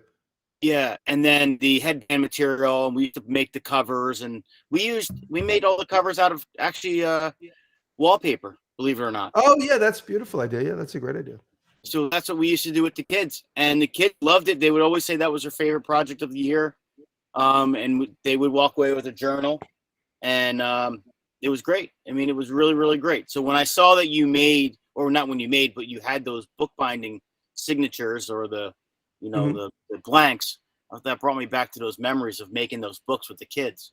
Yeah, last year I made a bunch of leather journals. I still have a couple available on my website. And so this year I'm going to make a bunch of different sizes and, different flavors. Last year I made a whole bunch the same size with an imprinted leather cover. Actually, I think my other book is right here. Hold on. Cool. Yeah. It's right here. Oh, nice. So these are the journals that I made last year, all in various colors of leather. But in these, I did the signatures too, out of a ream of paper I got on eBay or Amazon, and the leather is pressed on the coal iron forge. I just made that's awesome. plate, a CNC plate, and I just put it on there and crushed it in. Oh, no kidding. Mhm. What did you say? Signatures? What's that? A signature is like these. If you'll notice, when you look at the end of a book, each one of them is like a little packet of paper. Yeah. Each one of those packets is called a signature. Oh. Yeah, and it's at every book. Every book has those packets of signatures, because you couldn't just fold all that up in one big thing like an old magazine would have a staple in the middle. There was an acceptable amount of things you could put together and put a staple in the middle. Yeah. If you're doing a book that looks like this, that has a square binding, you put a series of magazines together. And then there's a process by which you sew them together and then glue them, and then you put them in the binding. Yeah, Nice. we didn't sew them. We just used padding compound, and with a lot of pressure, we used to take big reams of copy paper, the boxes, and stick them on there and compress the signatures together. And it worked great. It really did. It really did. Nice. Yeah, there's a whole bunch of different methods. You see guys that do there's guys that do, high quality book. If a real book guy watched me build a book, he'd probably spit at the ground and punch his computer, because I'm always taking shortcuts and doing all kinds of unorthodox ways of doing it. Nice. I gotta know. I'm dying to know. And I've been watching Ghostbusters lately. Yeah. You know what's funny? If you watch Ghostbusters as an adult, it's a lot different. That's an entrepreneurship. That's an entrepreneurship story. Yeah. It's great. They're fighting the EPA. It's a lot of fun, Yeah. So what are you doing with the caddy? I bought that on an impulse buy. I said I wanted it, and the guy raised his price. I said, forget it. And then he called me a couple of months later. He's like, nobody wants this thing. I'll give it to you for the original price. It was in a collection where they sold the deceased owner's collection off, but the first thing they sold was his building. So they had to get rid of all of his stuff in it. And he had several cars. This was the one car that he had that was fully complete and original. This got 25,000 original miles on it. It's completely unmolested. It's like exactly as it was the last day it was in service, which I thought was just amazing. Like, what is all that stuff? The equipment. Oh, well, those are the two air filters. It came with those air filters are like impossible to find for a 57 Cadillac, because they're not traditionally round. They're kind of shaped like an unsymmetrical UFO kind of. So he gave me two of them. So, but what they're sitting on are jump seats. So because this was also an ambulance. So if you were with somebody that was in trauma, they'd be on that gurney and you'd flip open that jump seat and you'd sit right next to them. And then what you're looking at is the gurney, and then next to it is a baby casket for a baby that he gets, because you could have, because they're getting rid of all the guy's stuff. Like, just take it, take the extra air filter, take the gurney, take the baby casket. We don't need it. So this is amazing. This thing must be 7,000 pounds. It's heavy, and it's just a crazy, weird object. And I like weird objects the one reason I bought it is just because it was in such great shape. If it was rusty, or if it was, I would have been like, nah, but because it's original, and there's a little bit of body work on it, probably, that was done in its contemporary time. And but it's not rusty, it's not a rot box, it's just a really well-kept original shape. It's not 100% car, it's like a 98% car. There's a couple little doodads, like the clock doesn't work. In fact, it doesn't run extremely well. Carburetor needs to be rebuilt, so it's a little treacherous every time I start it. It's a pain in the ass to keep it running, but that's just all stuff I'll do in time. I've been so busy. It's awesome. And I like that you do this thing with your truck where you got the denim seats. Oh yeah, the denim seats was a project that was amazing. I don't know where it is exactly right now. Yeah, I did that with the denim company. I don't even know if I put a picture of that in there, but it's on my YouTube channel. Yeah, I fully enjoyed that because I have an old Ranger, 1996 Ford Ranger. Oh yeah, and an old pickup truck.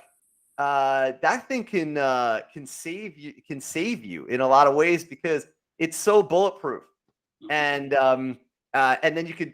It's really simple to customize. Like there's, what I mean, and that bench seat. So yeah. I love square body Chevys now, and if you guys people who pay closer attention to me on the regular know that I'm an idiot. I have like 6 of them now, and every minute I can buy another one. I got the old like square bodies from like 80 to like 89. I have the oldest one I have is a 77. Oh my God. You have 6 of these things now? Well, let me see. I don't know exactly off the top of my head. We can count. I have a 69 Chevy C10. I have a 77 Chevy C10. They're both step sides. I have a 1984 GMC flatbed. I have a 1985 GMC flatbed, and I have a 1986 Chevy pickup truck. So that's 5 Chevy square body pickup trucks that I have. Oh my God. I committed to buying a short bed 1984 from some guy, but he hasn't called me back yet. Yeah, this is a good build. I bought this from Vice Grip Garage, bought that. And he sold it to me. Nice. We made friends online, and he goes, what are you looking for? I said, I'm looking for a little dually flatbed. And he sent me this a couple of weeks later. He goes, I'm going to buy this. He goes, I'm offering it to you. He goes, I'm buying it anyway. He goes, if I buy it, and if you decide you want it, I'll just give it to you at what I paid for it. I said, all right, cool. And so I said, I'll take it. And I think I paid $2,200 for it, as I remember. And then awesome. We got it shipped here from Minnesota for about $800. And that's it coming off the truck. And he said, it's really rusty. He goes, it's going to need work. And I said, you know what? It's perfect for a video. He said the frame was in good shape. It's just the sheet metal in the front and the floors. I was like, it's good. So let's do it. We dug into it. I was able to, this is me and Willie digging into it from the beginning. I cut out the corners, the rocker panels. This was a really fun project. I want to get over to the seats. Let me try and find that real quick. That's the same truck. That's a video. It's about 4 videos ago, maybe 5 videos ago. Oh, okay. That was really cool because the bench seat of these old trucks is kind of like nostalgic. And I sit in this bench seat. I had it repaired once. Like they redid it. It was like $350 when I first got the thing. Still working, no problem. Yeah. Well, the great thing is you can go to LMC. I mean, for all trucks. LMC right. For Chevy, but they do Ford too, and all kinds of trucks. And you could just buy a new skin cover for any bench seat. Oh, okay. Yeah, this might be it. Yep. I did the intro for it. And this was done a little bit more documentary style because it was done as a brand pitch for the Denim Company. Yeah, so there's your fabric seat sitting there. Yeah. And now, Jimmy, do you reach out to the brand companies or do they reach out to you? This was How a does little that work? complicated because we made the jeans, and my friend who helped me on the jean thing, who's in this with me, Christine, she met this company at a open forum they did for the jean industry, and they knew a little bit about me. They looked me up and they're like, "Oh, cool." So we started making the jeans out of this material. We pre-sold one lot, so we were still making the jeans. We hadn't finished the production yet, or we hadn't started. We had orders to fill. So we used their jean product, and in the process of us working with Cadora, they said, "Could you do a couple of videos for us?" And in my mind, I'm like, "Sure, I'll make a video like in my style." And then as the deal developed, they're like, "All right, we have a cameraman, and he's going to do the editing as well." I'm like, "Okay, even better. I don't have to actually do the video." And so they made a couple of really stylized kind of documentary style videos, and this one I put on my channel. The other one is on their channel. So they're a little gushy, you know. I mean, I find them a little boring when they're done like this, but this video did okay. It did almost 100,000 views. I would have been a little bit more heavy on the actual making and less on videos of me with a flashlight in my mouth. A little bit more action, a little less conversation. You know, that would have been me, but yeah, I mean, it's fun. This is why I've consumed all your interviews. It's kind of like you always have a good joke about stuff. Yeah, you know, and also, so your videos are kind of interesting because they are like what you just said. They're less talking and more like making, just make it. So it's like, now I remember you talking about the choices involved in that, but that was a process, right? You didn't start out directly like that, or how did you start? Well, when I had done this TV show for Discovery Channel, and I was really annoyed when the show didn't get renewed. Not because it wasn't good. It didn't get renewed because of some political BS inside of Discovery show. The person that was our executive producer got fired. So that means every project he worked on died. Had nothing to do with ratings. We actually had good ratings, and everybody involved was like, there's no way they're not going to order the show again because they fired this one guy. They didn't order that show and everything else he did. So we just got kind of thrown out with the bathwater. And so I was frustrated. I was like, I'm just going to start doing YouTube. I started researching. I started watching Jody more, Matthias, and all these guys that have been around. And I was like, I could do this. And so I started making YouTube videos. And I knew that if I was going to do it, I was like, one thing I hate about watching YouTube is people that talk and talk too much. I mean, I wouldn't mind somebody saying, this is metal. I go, okay, I'm glad I know it's metal. Go ahead, go to work. And, you know, so I just started making videos that I wanted to watch because I don't need every instruction. It's like, you know, I am going to make a joint. This is a piece of wood. I'm going to cut this into a joint, and I'm going to make a pocket on this side. Now watch me do it. Yeah. If you watch somebody do it, you know they just made a joint. You don't need to be told you're about to make the joint. So I just started making videos in the style that felt comfortable for me, in the way that I wanted to consume the content. And I also knew that not talking, I wouldn't have to deal with a voiceover or a microphone, and it would just cut my work down.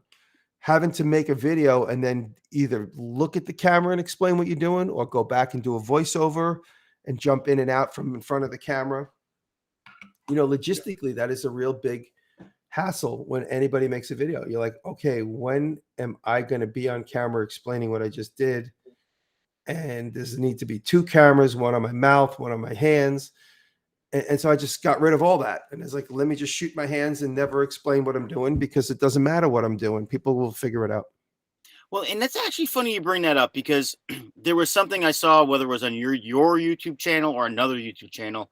It was a segment you did with This Old House or Ask This Old House. Mm-hmm. And whether you're making a step stool or a table or something along the lines like that. And they did the table in the This Old House style, but then there was the Jimmy Diresta. Yeah. He edited a little segment for me that was funny. And they showed, like, they said, this is Jimmy's style. This is how Jimmy would have done it. And it was cool because you got to see, you know, the production side of it, and then you got to see Jimmy's side of it. And it was really neat. It's funny when I get it. Thank you. It's funny when I get to work with cameramen that have done a little research on me, they're always really excited to work with me because they know they can have a lot of fun. And those guys, the two cameramen that shot that, they were really having a lot of fun because they had to shoot in their style because they were working in their traditional style, but they also got to have fun because they knew they were going to do a little fun segment edit as well.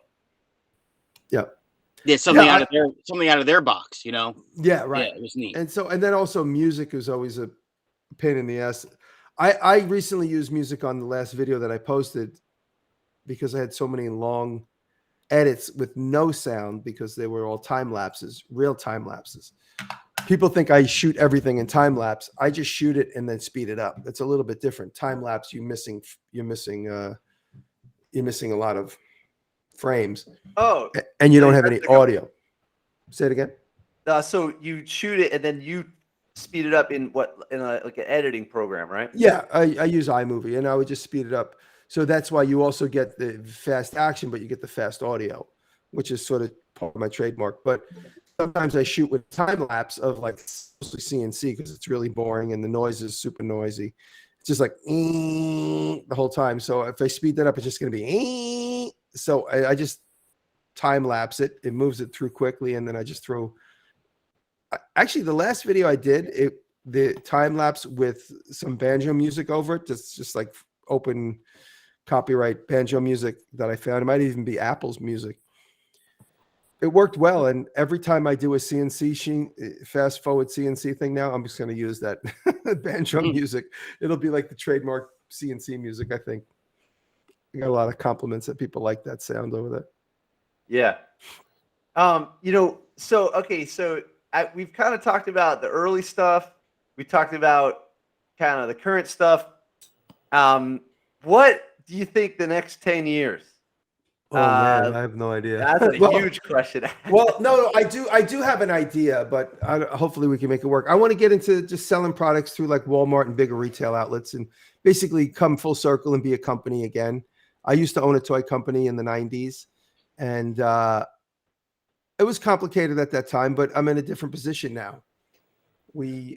It's a little bit easier. Nothing's easy at the end of the day. It's always difficult, but I found a good opportunity working with Walmart, and we went through hoops to figure out how to do that and to do those products. And they're not in the store yet. And if they get to the store and they sell, that would be awesome. We'll find out in March if they sell. But we're already developing other products to sell. And we're in the process of developing another manufacturing business or combining the one we started, me and Howard, with another group of guys. And we'll see what that means. But, in my old age, just developing products and then having them manufactured. Yes? Do you know, is there anywhere that there's an actual list of the Walmart stores that it's going into, or is that just all on their? I could find out. I could find out for sure. Yeah, they obviously have that. It's all computer. I know it's going to be at the Walmart in Catskill, so I get to go in there and make fun of my own packaging. So I could do that. That's going to be good. Mm-hmm. Cool. Thank you. I'll definitely let everybody know. So as far as the website goes, the stuff on here is mostly hand built. Is it hand built, but also some manufactured stuff? Well, I guess the ice picks we make here, most of the ice pick we make here, all the posters are printed here in my shop. So if you buy a razor blade, it comes with a printed poster. What else? The CNC stuff. That's so hokey. That's not even my real signature. Don't tell anybody. The CNC stuff, like the knives, I cut those here. Okay, like this? Yep, I cut those myself here. What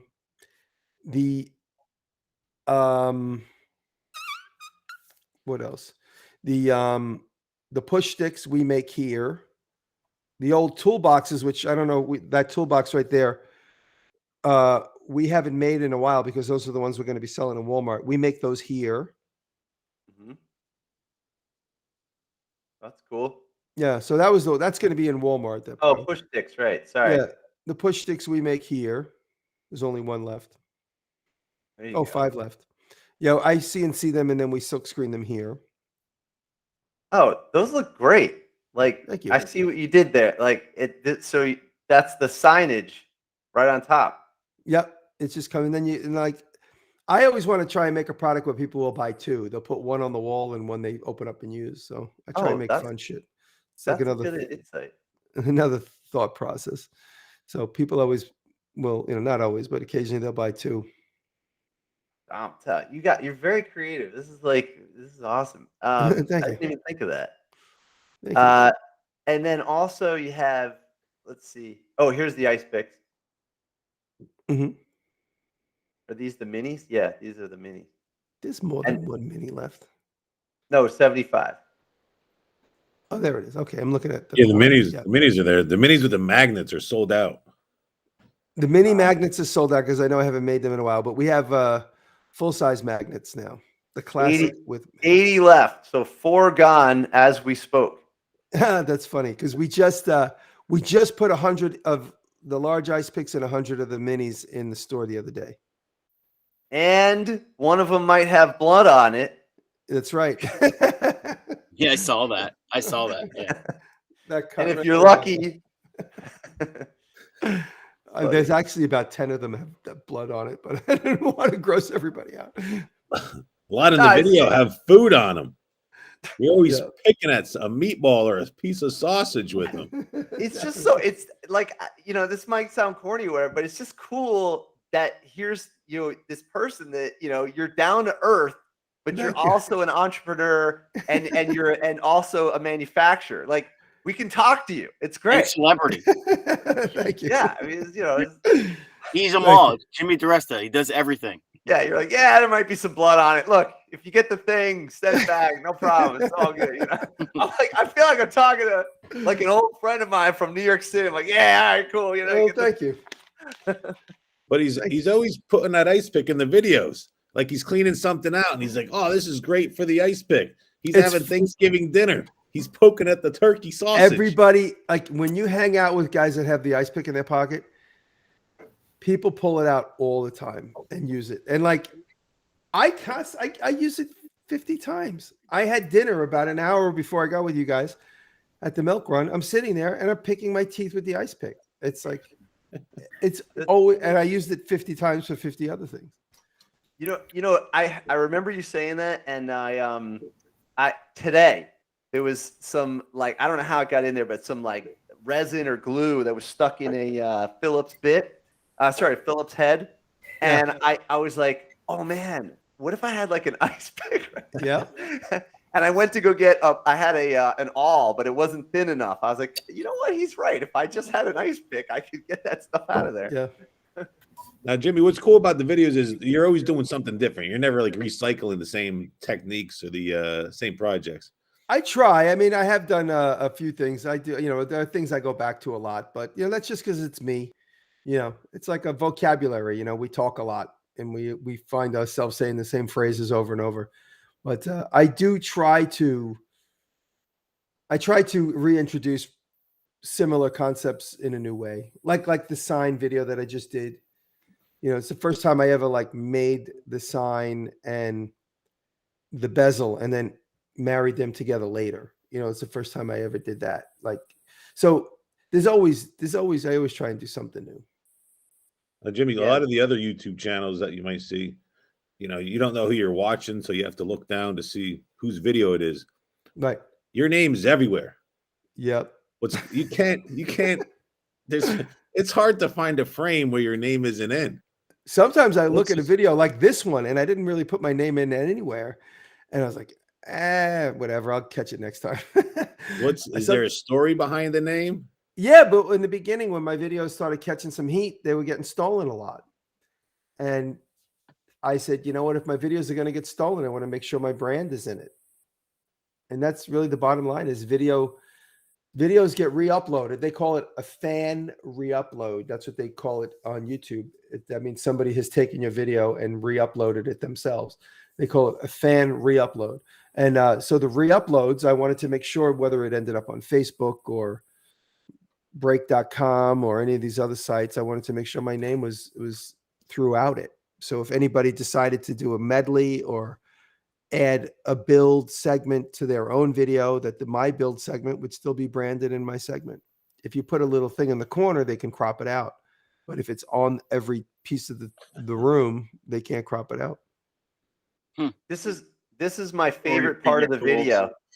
Oh, go ahead. All- Sorry, what? All the tools and yeah. Or you paint your tools. Oh yeah. Yeah. Even This his is my glue favorite. bottles have his name on them. That's because I don't have a deal with Type-Ons. They want to pay me to take my name off of their bottles. They can. This is my favorite part of the video where you discover one of the bulbs is not working, and you're just, and then you poke it with, I guess, one of those wall checker things. Yeah. But for some reason, I could hear it in my head, like, hey, what is that? All right, hey, check that one. Hey, take that one out. Yeah, I don't know why. Patrick asked me to like check it listening. with the voltage meter. He's Yeah. like, poke it, see if, and the stabby things that stab the wire in the back. One of the little plastic walls broke off, so we just popped it out and put a new one in. I felt like I was listening to your conscience. Where you're like, yeah, because even though there's no sound, I was like, yeah, right. That's funny. Yeah. Hey, I got to introduce you to Mark Willie. He's here. Where's Mark? Oh, yeah, Build Small. What's up, buddy? Yeah, Mark's great. He's working with he represents T-Stud, which is like it's like a thermal break. It's a way of insulating the house better. I don't know that much about it, but he's great because he supports shop classes. So they send the materials to there's a shop teacher. He's not on here right now, or if he is, I can't see him. But they're actually building a house from scratch. Oh, that's great. On a site. So the school buys a site, they build it from scratch. And Mark's a great shop teacher supporter. I feel like he would have a good question. He's always that's a great. I love that when they actually do a real build. It's like I just wanna say this is really great to see this unfold tonight. Thank you. When I first heard about you, of course, like everyone, you just go to the Google machine. And Duke's right. The Google machine loves you. And I'm hoping for about 15,000 people to be just like you. And then we'll be, then we'll have a good, fighting then we'll chance. have a good foundation for success. Thank you very much. I appreciate that. Thank you. cool. Yeah, I try to be a responsible citizen. I'm not hugely famous, but I feel there are enough young kids follow me that I try and be a good role model. There is a certain sense of responsibility. I don't want to be stupid or say something stupid or, be a jackass, So I just do my best to try and, be who I honestly feel like I am. My mom taught me to just be a nice guy. Never talk about religion or politics. And it's two things I never talk about. Exactly. Yeah. Even during the craziness of the last 5-6 years, I don't post anything about, because that's not my lane. Yeah, that's it. It's funny. My buddy said that to me once. He goes, after everything that's gone on in the last few years, he goes, I know no matter what you post on Instagram or Facebook or YouTube, it's not going to have any slant. It's just going to be you doing your thing. He goes, and it's always been refreshing. So it was very nice. There's a friend of mine who I regard as a high intellectual. He's written several books, and he's a real New York, a real crazy New Yorker. Anyway, I felt that as a compliment. So Yeah. Thank you. So about the denim, just real quick, I like the this denim you picked out because this as a shop teacher you have all my clothes is always ripped. Yeah. So do you want to tell us the story behind the Maker jeans came about because I was always modifying my jeans. I would just buy a pair of Levi's, split the leg open and sew fronts on them. I was doing that for years. And then I met up with Christine and she's like, have you ever considered making jeans? I said, actually, I have. I said, but it looks like a tremendous pain in the ass. And she's like, I can demystify that process for you. And she did. And it was still a tremendous pain in the ass. And so we sold the first batch. And then I said, I'm not selling these again unless somebody picks up. That's a horrible picture. I look like I'm standing with 2 garbage bags on my legs. I always liked it when we just did denim on denim. I always decided because I used to do leather fronts, and then we kind of went to that non-leather because getting leather would have been too expensive. at the end of the day, making clothes is such a pain in the ass. It's so expensive. You know, I was selling these jeans for 200 and change, and people are like, what kind of money grab is this? I'm like, money grab? I go, I am Probably literally paying $130 for somebody to sew those together. And the rest of the money goes to material and ship. I mean, we literally spent like $70,000 to make like $60,000. It was a complete waste of money, but we were hoping to try and jog a licensing deal, which still could happen. You know, I'm dealing with this manufacturer and they're like, oh my God, you make work clothes? Oh my God. I'm like, yeah. I'm like, oh, that's so great. So we're going to make all kinds of stuff, but clothes is also on the table. So it was a learning experience. You know, that's like nothing ventured, nothing gained. Now I know, you know, you go on a million dates with ugly girls because you want to make sure you got to know what you don't want. You know, it's basically, it's as important as knowing what you do want. He's laughing. You know, so I have a couple of, you know, I jokingly say, I said, yeah, the pants I'm wearing in that picture only cost me $30,000. So that's funny. Yeah, I mean, product development's difficult. Just going through some of the other stuff, and you got the print. I saw the actual real time moving the print around. That was pretty amazing. Let's see. Is this from when I saw you had how does that work? It's a clamshell press. The Yeah. clamshell press opens and closes with a big flywheel. And then in that open process, you're supposed to pull out the old one and put in the new paper. And it's super dangerous. They don't make them anymore. You have to go and find one and either restore it or they're plenty available. Yeah. Wow, that's amazing. Did you ever find a guy for your rollers, Jim? Or you know, that guy never called me back. I got to look online. Yeah. I got a giant printing press, one of my biggest ones. I don't have a set of rollers for it. Look at Joel's flexing. Thank you, Joel. Oh, cool. Joel, what do you have there? He's got one of my posters. Rather have it and not need it than need it and not have it. That's what I always say.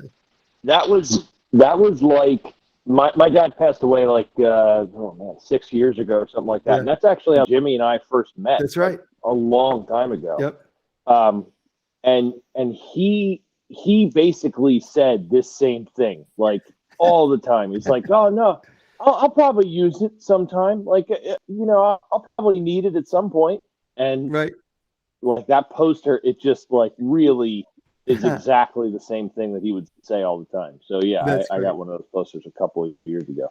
My brother Joey, actually, I say it all the time, but my brother Joey is the one who would always say it. Like we were going to do an install and we'd throw everything in the car. Like, do we need the extra screw gun? He's like, I'd rather have it and not need it than need it and not have it. Throw it in there. And we would just throw everything in the car. It's funny because I was on a podcast recently and somebody said, I might've been with Jeff Fader or somebody.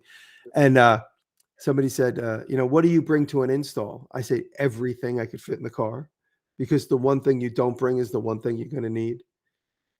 And if the install goes great, you have plenty of time to unpack your car. You get home early. Yep. Yeah. Amen, Jimmy. You're right. It's, you know, you get to that step and you're like, damn it, I wish I had that. And now you got to try to improvise. Yeah. And then that's when everything just goes haywire. Yep. What's this digital stuff? This is so that you can print out the plans? Yep. Yeah. The plans are in there. We tried doing plans and I don't do big on, a lot of guys do good on plans. I always want to just give them away. All the guys that work with me are all mad at me. I'm like, just put it up there for a free download. And they're like, no, you could sell this. So-and-so does really well with plans. And so we just try to do plans. I have a hard time getting somebody to make the plans for me, which has always been the problem. I don't have one guy I could rely on. And then let's see we got apparel. Yeah, a lot of this is just like, you know, order to print. Yeah. Print to order. A lot of this stuff.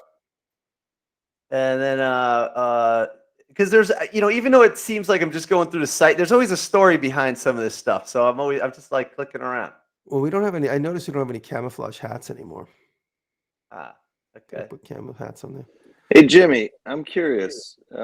Whatever happened to the AK-47 guitar that you created? Oh, that's a funny question. Well, That's a funny question, man. I'll tell you the reason why I just said that. So I made that for Wyclef, and Wyclef had it, and he brought it to a bunch of shows.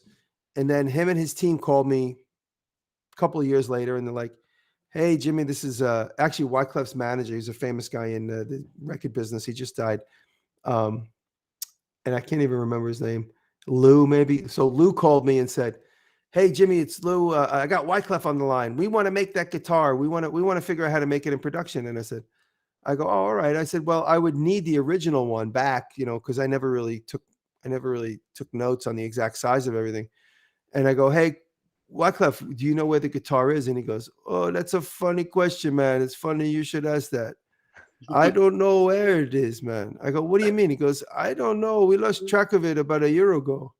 I'm like, "You have no idea where it is?" He goes, "Nah, man. We had it on tour, and I don't know what happened to it." That was the end. That was it. So somebody's got it, stick it in a closet somewhere. Somebody must have stole it from one of his tour buses or something. Oh wow, that was one of my favorite builds. Absolutely. Thank you. This was a fun one. Yeah. That was really. Is this it right here? That's it. Yeah. Yeah. Oh wait, get out of here. The wah-wah bar is the trigger? Yep. Oh, that's awesome. I didn't know that. Thank you. You know what's funny? Like, so I keep a guitar and an amp at the high school shop, and it's a mood changer. You just pull out that thing and do a whammy. These kids never heard live whammy bar. You just throw the distortion way up, and you're like, wow. Yeah. I used to play. I used to know how to play a little better than I do now. I just don't practice anymore. Oh yeah, but it doesn't even matter what you do with the kids. You just have fun, and then they're like, "Oh, I want to try it." This would be cool. We should make guitars. Is any shop teachers here making guitars with the students? Well, I'm not a shop teacher. I am an amateur luthier since I was a little kid. But the amount of little tips and tricks that go into building guitars, is full encompassing kind of. Yeah, it's I don't think I've made a few guitars, and I always don't give myself enough time. I do the thing with Crimson Guitars 2 years in a row now, and I mean, if they could put me in front of a firing line and kill me, I think the guitar builders would do that. So I think I'm going to stop making guitars on YouTube. Wait, what's this bit? Is this another bridge? This was Wyclef's idea. He said, "Hey, like the clip that comes down, man?" I'm like, "Yeah." He goes, "Maybe we can make that into another type of guitar." I'm like, "Are you out of your mind? What are you talking about?" He goes, "I don't know, man. See if we can make it into a guitar." And I was like, "All right. I don't even understand what you're talking about, but let me figure it out." And that was the brainstorm. He's like, "Can you make like another guitar on it somewhere else?" I'm like, "Are you That crazy?" is awesome. So that was Wyclef's idea. But he just said what I said, and that was it. He didn't say how to do it. He goes, "I don't know, man. Make it so it's like got two guitars on it somehow." I'm like, "All right, let me see what I can do." Yeah, that would be pretty cool, actually. And it looks like drone strings on that clip, right? They can be like a sitar type droning string tuning. Yeah, That's what's funny? If you go this is a profound idea, but maybe you could charge like $800,000 for one AK-47 and only release them every other year, and then everyone's happy. Yeah, if anybody wanted that, I don't think I'd sell it. I'll tell you you guys want a funny story? So I'm gluing the clip on there right there. You see, I epoxied it on. Yeah. So they needed the guitar immediately for something. So I had a meeting with him. We came up with this idea, and it took me 2 days to build it. So if I met Wyclef on for the very first time on a Monday, this was done on Thursday. Finished, complete, done. Wow. And that's why I never even took the parts off it. And so I'm driving it up to them on a Thursday or Friday up to the studio, which was on 45th Street. I'm on 1st Street. So I'm driving it uptown on my Vespa, and I have it long ways at my feet. So I have a guitar case. So I have to remember I'm wider than a regular motorcycle. I can't split lanes like I keep thinking I can always do. Geez. And in my mind, I'm like, I got to get up there. But I got to remember I'm like as wide as a car. So I'm driving my Vespa with a guitar that's sticking out 20 inches on both sides of my kneecaps. And I'm driving it. And I'm like, "Oh man, I got to get to pole position. And I go between two cars and bammo, the guitar case hits the corner of a cab. And I just go, I just broke the neck off. I just broke the neck off. I can't believe it. I just broke the neck off. And so I parked the Vespa quickly on the side of the road. I was right on 34th Street, 9th Avenue. And I parked the Vespa, and the guy gets out and he's looking at his bumper to see if anything happened to his car, and I'm completely ignoring him. I dropped the case on the ground. I popped the locks and I open it up. And the only thing that broke was the thing I'm gluing on right there with the blue tape. I said, wow. I said, thank God. Now all I just have to get epoxy or crazy glue before I get to the studio. When I get to the studio, I can fix it. I thought I snapped the neck off. And if I broke the neck off, it would have been game over. I would have had to go back downtown and figure out how to fix that. Yeah. Even if you're any kind of creative person in New York City, even holding the portfolio in college, the wind would go. Yeah. I'm surprised the guy driving the car didn't run. And so it's funny because the cab driver was mad at me because I hit his car. And then, but as I'm on the side of the road, flipping open the box to make, like, all panic to make sure I didn't. Oh, you're opening up the gun case. Right on the side of the street, because I got to decide, is it time, do I have to go back to my shop and fix it for real? Or can I keep going forward and there's nothing broken? But when I realized just the clip broke off, and the only thing I need to be worried about is that the wire didn't break, and the wire, the electric wires hadn't broken. So I brought it, I said, and he's like, wow, what is that? I go, oh, it's a guitar. He's like, oh, that's really cool. So he went from being annoyed with me that I hit him to me checking the guitar to being like, what the hell is that? I locked the box back up. I got on the Vespa. I drove uptown, stopped at a hardware store on the way, got epoxy. I got up to the music studio. And I said, I just need a few minutes to fix something broke on the way up. And they're like, all right, whatever. They're like, we'll see in a minute. So I was off in the side room, epoxying the clip back on. Oh, I thought you were going to say that the guy saw the case, thought it was a gun, and was like, no problem. No, but the funniest thing is, so a few days later, maybe it was a week later, me and Wyclef go to Sway in the Morning on Sirius Radio.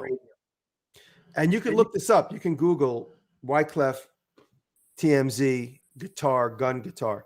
So as we leave, we went up and he did Sway in the Morning with the guitar, and he wanted me there the whole time so that I could like tune it and make sure nothing broke on it. And we were walking into Sirius Radio, and we see Mick Miller, who, just his birthday, Mick Miller, who died. And Mick Miller, I didn't even know who he was. I'd never heard of him. And he's like, Wyclef. He's like, hey, Mick Miller, man, whatever. And they're hanging out, exchanging photographs together. And then Ronnie from the Howard Stern show comes out. He goes, what's with this guitar? I hear something about a guitar. And so we were hanging out in the lobby of Sirius Radio. It was really funny. I had my little celebrity sightings. And then when we left the building, it was right near the Time Warner Center in Manhattan. The guys from TMZ are there, and they go, hey, Wyclef, are you making a new album? Like, they were just videotaping any celebrity that walked out. And he goes, hey, Jimmy, man, open the guitar. And I open the guitar, and he pulls out the guitar. And so TMZ tried to frame it like Wyclef pulled out a machine gun in the middle of the street. Oh, I see. It's total BS. That's me and Wyclef. So that's the secret video. Oh wow, that's on DJ Vlad. Yeah, guess so. When was that posted? A while ago, May 15th, 2013. I had no idea Vlad put that on. Holy wow. shit.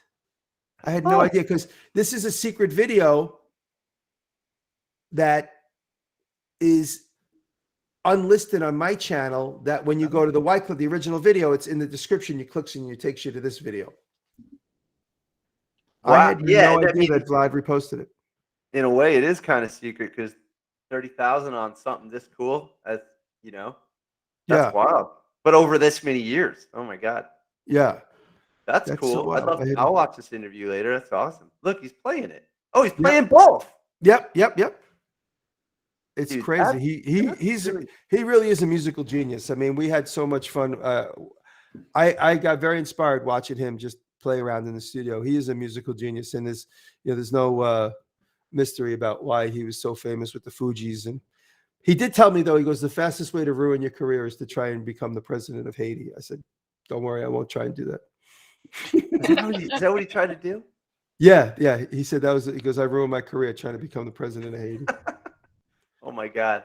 He's very candid. He's a sweet guy. He's a cool dude. We've talked a few times since then. I'd like to give a toast to a 48-hour turnaround on an AK-47 guitar. I think that might be the first time I've ever heard of that.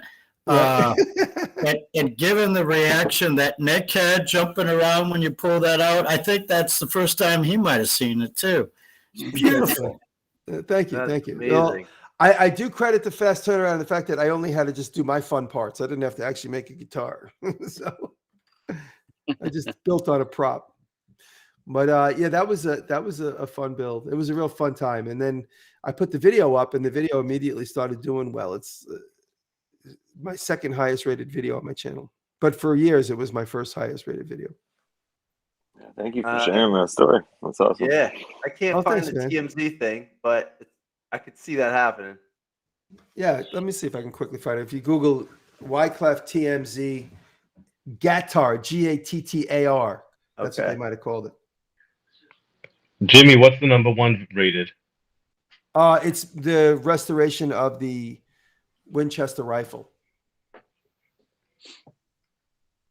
I'm looking around. That's wild. You know, it's great.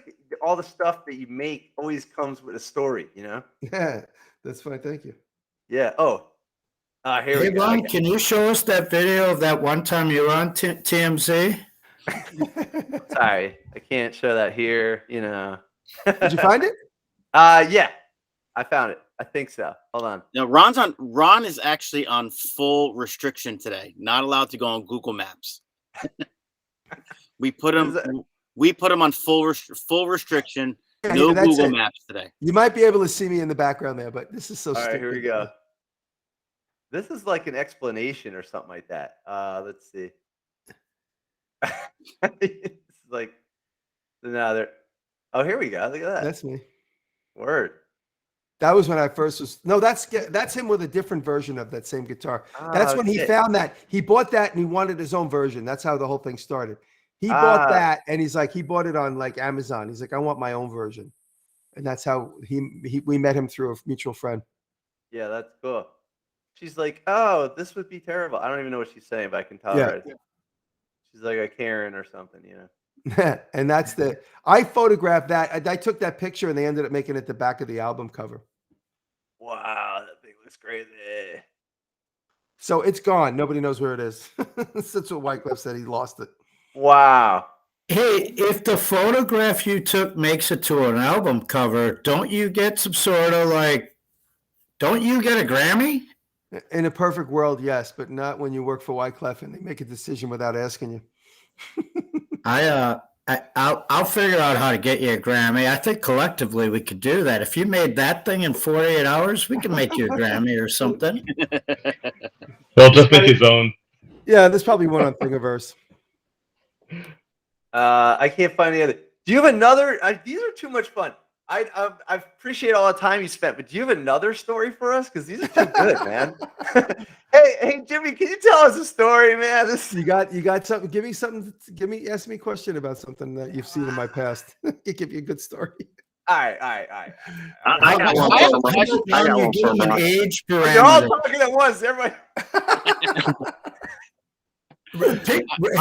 Hey, Ron, pick an age parameter. Pick an age parameter. The story has to be within an age It's gotta bracket. be anything. I want old school New York. I want old school New York stories. You know, like give me like an old shop story or something. I don't know. Let me think. I used to go down to 7A, was a bar down on 7th Street and A. That was cool. Well, I'll tell you, this is I think the statute of limitations is gone. I used to keep a 357 Magnum, unlicensed 357 Magnum in a book right next to my desk in the Lower East Side. My neighborhood was pretty bad where the shop was when the first couple of years in 93, 4 and 5, when we used to. So I had a shop with a garage door and I used to pull up. And at the time I had bought a used Mercedes from a friend and everybody thought I was a millionaire because I drove a Mercedes in the 90s. In fact, you know, it was $100,000 car, but I paid $20,000 for it because it had 100,000 miles on it. So I was driving around in this like slick looking Mercedes and this one particular night, this doesn't end in any exciting story, but this was one particular night that I thought I was getting carjacked. And so I pulled up at like 4 a.m. and I had to open my garage door and pull my Mercedes Benz inside. This was in like 98. And I was like, this is it. I'm getting carjacked, because I opened the garage door and I got to go in the building, open the garage door and come back out. And then all of a sudden, all these unsavory characters were hanging around just staring at me. And I was like, oh my God, I'm getting carjacked. This is it. They're going to come in. And so I had to pull the car in, leave the door open, undo the, so it's like you see these videos that happen in like South America, and these guys are getting carjacked as their garage door is closing. And I thought this was it for me. And so I got in, pulled the car in, got out of the car and ran over and grabbed my book, opened my book out, and I just kept the gun by my side, and I reached around and locked the door and closed the door, and they were all just standing outside. That was the only time in my life in New York City that I felt scared.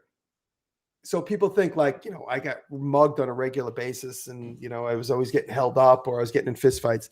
That was the only time. And I don't have that gun anymore, and I don't have anything illegal anymore. But at that time, it was the only time that I felt scared. It's understandable. It's hard if someone just goes to New York City now. It's hard to understand how different it was. Now, I mean, don't get me wrong. You didn't have to worry that much as long as you just move forward and just like do what you're gonna do. Everybody thought that I was a cop. Everywhere I went, everybody thought I was a cop, because all the undercover cops in my neighborhood were just like straight white dudes, a little overweight, wearing sneakers and like a sports jersey like that. That's how you could always tell an undercover cop in New York. He's got on white sneakers, most likely New Balance, and they have a jersey on for like the Jersey Devils or the Yankees or something. And that's a New York City undercover cop trying to blend in. They have no idea how to really blend in. Like nobody ever watched Serpico. Everybody dresses like some schmuck from New Jersey. And that's how the New York cops try to blend in. And so when you see a guy that's, super street, and you're like, oh man, this guy's going to cut my throat for $15. You got to be really careful. Yeah. You guys would be bored to death in Northwest Iowa. We don't have any. And so another funny story, and this was sort of the beginning of the ice pick, but this was like 5 years before. So I got rid of the gun because it was just if you get caught with a gun in the city, it's 5 years in jail, no matter what. So I only had that for a short period of time, and I knew I couldn't get a licensed one. It was licensed, but not to me. And so it's not technically illegal. It would have been illegal had I got caught with it. It's in the rightful owner's hands now. I don't no longer have it. But so this is a couple of years later, and now I moved to a new apartment on Avenue C and 4th Street, which is another really bad neighborhood, which is right across from the projects. And I moved into this building it was a New York City housing building, which meant like the city cared very little for it. That building was full of roaches. A friend of mine works for an organization. They took the building over, and I needed an apartment. So I went to her. I was like, hey, you got any apartments in your network of apartments? She's like, I just took over a building and I need somebody I can trust in that building. If you're a single guy, do you mind going and living in that building for a year or two until we renovate it? And you can tell me anything that's going wrong with it. I can trust you. I'll give you a cheap apartment. And I said, sure, let's do it. Totally. So I moved into this apartment on 4th Street. It was a rat hole. She's like, do whatever you want to it, because the whole building's getting gutted in 2 years. So you could rip out a wall, do whatever you want to it. She's like, I don't care at all what you do to it. Now, she didn't own the building, but she was the director of the organization that was taking the building over. So she was the main person in charge. And every time I left the building, there was this group of kids that sold drugs at the projects across the street. And they'd be like, yo, what's up, copper? They'd like kind of look at me like, yo, what's up, copper? What are you doing, copper? Hey, what's up, man? How are your partners tonight? And I think it's funny that you think I'm a cop. As long as you think I'm a cop, I'm probably going to be safe. So if you want to think I'm a cop, that's fine. Think I'm a cop. And they would laugh that I would talk back to them, but they absolutely thought I was an undercover cop, because I'm like a regular Long Island white guy in this building where there's all people of all ethnicities except for mine. And so I was like, if one of these kids really wants to start with me, I have to at least figure out how to protect myself. So I made this crazy ice pick on my lathe I took an awl and I made this big brass handle ice pick. and the handle was like 1-inch brass stock. So I would keep it in my pocket, and I didn't even have a sheath on it. I'd just be able to like grab the tip of the ice pick and pull it out. So it was like an awl that was like 5 inches long with a handle that was like 5 inches long. So it was basically a shiv. So if anybody wanted to like mess with me, I'd have at least a fighting chance for them to be like, ow, I've been stabbed. Let me run away. And that was the main thing, because I really felt threatened that I was going to get attacked. And I would carry that every time I left my apartment house and walked over to my motorcycle, and then I'd drive away, and I'd come home at 2 a.m. and I'd always make sure my ice pick was ready to go. And like I say, I call it an ice pick, but at the time it was like it was like a sharpened screwdriver basically. But I made the pick out of an awl. I pulled it out of a plastic handle, and the handle was made, like I said, out of like 1-inch stock. So it, like, if I didn't stab them, I could have like broken their cheekbone with like a roll of quarters in my hand. And I never had to attack anybody. I never had to defend myself. But as time went on, I started making them more slimmer and more sexier. And then as I got on YouTube, I was like, that was when I really came up with the idea of the sheath with the tube and the ring. And I really refined that design. But I had originally came up with the idea of like an everyday carry that weighed 2 pounds in my pocket about 5 years before that. That's wild. Yeah. I mean, nobody ever got stabbed. That's a cool backstory. I mean, Yeah, not that you were thinking about stabbing somebody, but yeah. No, it's understand. You got to be ready. Like when I went to Pratt, if you came out of my apartment, if you looked right, it was people burning fires underneath the BQE. If you look left, it was the resident drug dealer. He never, But what's great about just the neighborhood hangout guys, as long as you just kept doing your thing and don't get involved. Yeah. Yeah, nobody cared. Yeah, you're good if you. I actually like. So I would one thing I made absolutely sure is that I never looked scared. So when these guys that felt they were trying to intimidate me, and I never ever I was like, I'm either going to get beat up being intimidated, or I'm going to beat up being a wise ass. It's not going to stop me from getting beat up. So don't let them see you sweat. And so that's like the New York City way to protect yourself, is just be a bigger asshole. Be a bigger wise ass. So when these young kids would be like, yo, what's up, Kappa? What's up, Kappa? And then one day, it's funny, one of these kids, so this kid, Malcolm, this young black kid in the neighborhood, would deliver pizza. And then one day I saw him working at the bank. I was like, dude, I knew you delivering pizza like 3 years ago. Because I got a job at the bank. This kid was one of the most motivated, hardworking kids I'd ever seen.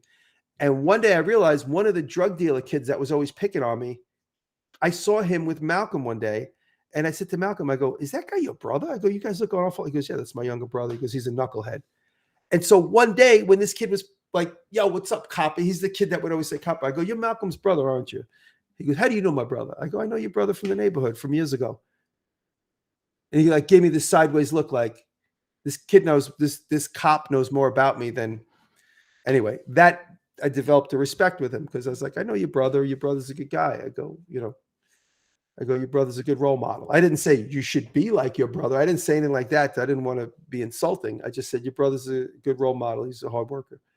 And I won that kid over. And so I no longer felt threatened by him. But in general, the neighborhood was a tough place. And as long as you didn't let them see you sweat, as long as they thought I was a cop, I was happy. That's awesome. I'm glad you made it through, because we have a gem. It's great. Thank you, thank you, Yeah. thank you. No, the neighborhood was great. It really, I made friends with so many people of all walks of life. Willie became one of my closest friends. Willie did 16 years in jail for attempted murder and grew up being a drug dealer. And his brother died of AIDS, and he blames his brother for getting him into the criminality world. And I met Willie after he did his last 8 years in jail, and we became fast friends, and then he became part of my family. And, it's just a crazy New York story. It was nothing that was planned. It just happened that way. It's funny, I'm not like, haven't done anything, never been arrested or anything like that. But I always like the bad kids, and I always like talking with people that have done something. I don't know why. Willie always had the best stories. We were going to do a YouTube. Willie now lives with his sister in Baltimore, but we were going to do a YouTube channel with Willie. He's got the craziest stories, unbelievable stories. Just, all just about violence. He said when he was a little kid in the Lower East Side or in Little Italy, he grew up. He said if a cop came down the street, like all the thugs would throw all their guns under cars. And if the cop hung out on the street, the thugs would leave and they'd come back when they could to get their guns. He said when he was a kid, they would find guns under cars from time to time. He said he remembered he was like 15 years old. He said he found a handgun underneath the wheel of a car, brought it back to his apartment, and he was playing with it. He said he didn't kill himself or kill anybody with it, but he just said handguns were like a thing. Like there wasn't even a big deal. Wow. Matt's here on joined us. He actually taught in a prison, I think for 5 years. And it takes a certain temperature. I don't know how to say it, like a certain demeanor. To work with people like that, because they're just testing you. But if you show respect and they show respect back, you guys can do it. I feel like you enter a nice dimension, not part of the chaos of what's going on. But I don't know. I'm not going to speak for Matt, but I've had, when I first started teaching in West New York, we had kids with ankle bracelets, like GPS trackers stuff. Not everyone, but it's some of the kids. Yeah. Matt, I don't know. You got any stories for us about that? And kind of. Yeah, Jimmy, nice to meet you, man. Nice to meet you, bud. I'm the building trades teacher. Me and my students, we build a house together here. We're in Illinois, so right on. But I taught at the local prison here. Now it's minimum security, so all the gangs and stuff have been moved out. But you still had guys that like you said, they're always trying to size you up, no matter what. Yeah. Especially the guys who were, they weren't the gang guys, but they were probably one step away from being the gang guys, right? So they'd always try to size you up. And for me being mid-30s, so most of these guys would have been, in your young to mid-20s.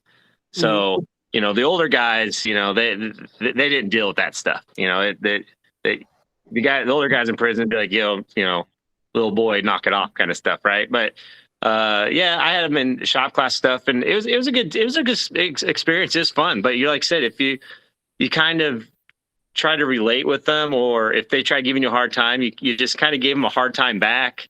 Yeah. And you earned your respect pretty quick with them. And I think now, like I said, for being minimum security, everybody thinks, oh, everybody's trying to make a shank and this and that. What I actually dealt with the most was when the guys, I'd see sparks flying off the belt or disc sander, and we're in a wood shop and you shouldn't see any sparks, right? They would take nails and try to make sewing needles out of them, because that's how they make their money, because they could fix stuff. So I became so resourceful, and like you start, when you work at the prison, you just start thinking like those guys too, because they will do anything with anything. Like, it's amazing, like the resourcefulness, and we would fix tools in the shop, because this is when we were going through Illinois. I had big, our government just wasn't paying their bills, because I remember you guys almost went out of business about 10 years ago, right? Oh yeah. Yep. That'd be about right. 10 years ago. Yeah. And, so like and I worked for a college when I taught there. And so, we weren't getting our normal budget for buying stuff. Man, I had guys who would, that worked in machine shops. He was up from Chicago. He worked in his dad's machine shop. Dude, we were milling. We were using wood tools to mill metal, to make pieces, to fix tools. And we had nice tools and stuff. We just couldn't get any parts. Right. And the resourcefulness and the cleverness, was awesome. But the only time I was ever, I had a few guys that if I met in the streets, I would totally go the other way, because they're opportunistic. Whatever opportunity that is, that's how they are. Most of the guys very respectful and stuff. I didn't have problems. Now, the only guy I was ever truly afraid of we had a former military. He was, I think he was even, the guy said he may even been special forces. But anyways, he saw some shit over across being deployed, and he came back with a broken mind, and he was the most intense, didn't say a word. The first test he ever took in the class, he got a B, crumbled up the paper, threw it. I'm like, yo, I can't even think of his name right now. I'm like, what's going on, man? He's like, I messed up the test. I'm like, it's a B. You know, I'm like, so this guy, you know, he's used to operating at top level. Right. There's only perfect, right? There's only, well, he didn't like take medication for his post-traumatic stress. And so he would do a lot of meditation. So he would like sit in the corner of the shop, not say a word. His eyes would be closed and was just quiet. And everyone, and like, I didn't make him do anything extra. If he wanted to do something, he'd build a project and stuff. But that was the only dude I was like, if he snaps, like I'm hitting him with the 2x4 and running. Like he just looked like he, you know, these military guys, bald head, just, and intimidating. And not that he tried intimidating anybody on purpose, but they said back in the housing unit, he got mad at somebody, like open hand slapped the guy, knocked him out. Shook him back away, knocked him out again, and the guy's like, "Dude, what are you doing?" He's like, "Oh, hey man, what's up?" And then like smacked the guy again, like it's no big dude. That was the only time I'd ever like the street thug guys. The street thug guys were nothing compared to that guy.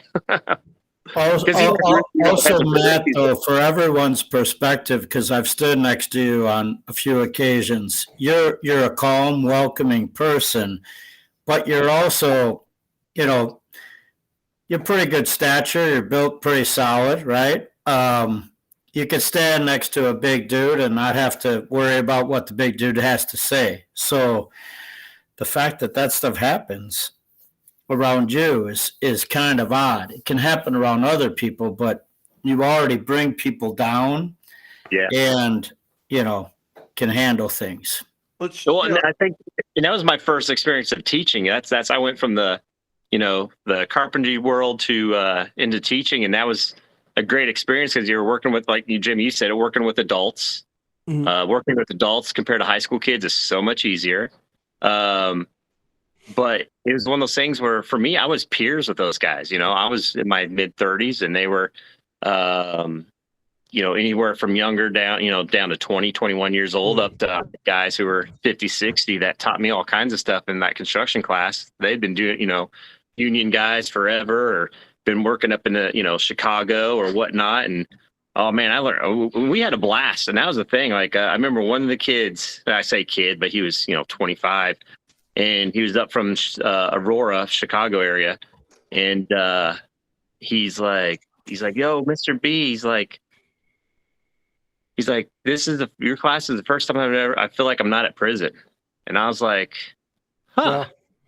And I was like, you know what? I go, well, Derek, the way I look at it is like, if I'm here for 8 hours, I want to enjoy myself. Because you got to remember, when you go in and work at a prison, yes, it's different, but you're in prison. The rules all change as soon as you open, go through those gates. And now I'm not a prisoner and inmate, so the rules are different. But if you add up your time when you work at a prison, you're doing prison time, kind of, to an extent. Not. That's something I always wanted to give a shot. There's a correctional facility close to here, and I always considered going over there. I really believe in giving somebody a second chance. Yeah, so, absolutely. I always wanted to go and find a situation where guys are working their way out, or even even not, but just to try and help mentally stimulate people. Well, and so what we do is, it was a construction certificate that you earned, but we also had a wood shop, full-blown wood shop going. And the guys would come in and they're like, so what do you want me to make? I'm like, make whatever you want. And the thing is, in prison, nobody ever tells you get to do whatever you want. Right. And that blew their minds. And I mean, Ron was talking about when kids come back early. I had guys, because we could do these, I forget there was some special pass. So it was kind of like you could have people move with these special passes. And I'd get guys that my former students, and they'd come back and they'd work and make stuff in the shop, because we'd also make stuff and we'd sell it to all the employees. And like we'd make $2,000 and $3,000. And the thing is, we were selling this out on the street full price. We're talking $10,000, $15,000. Okay, buddy. Oh, there.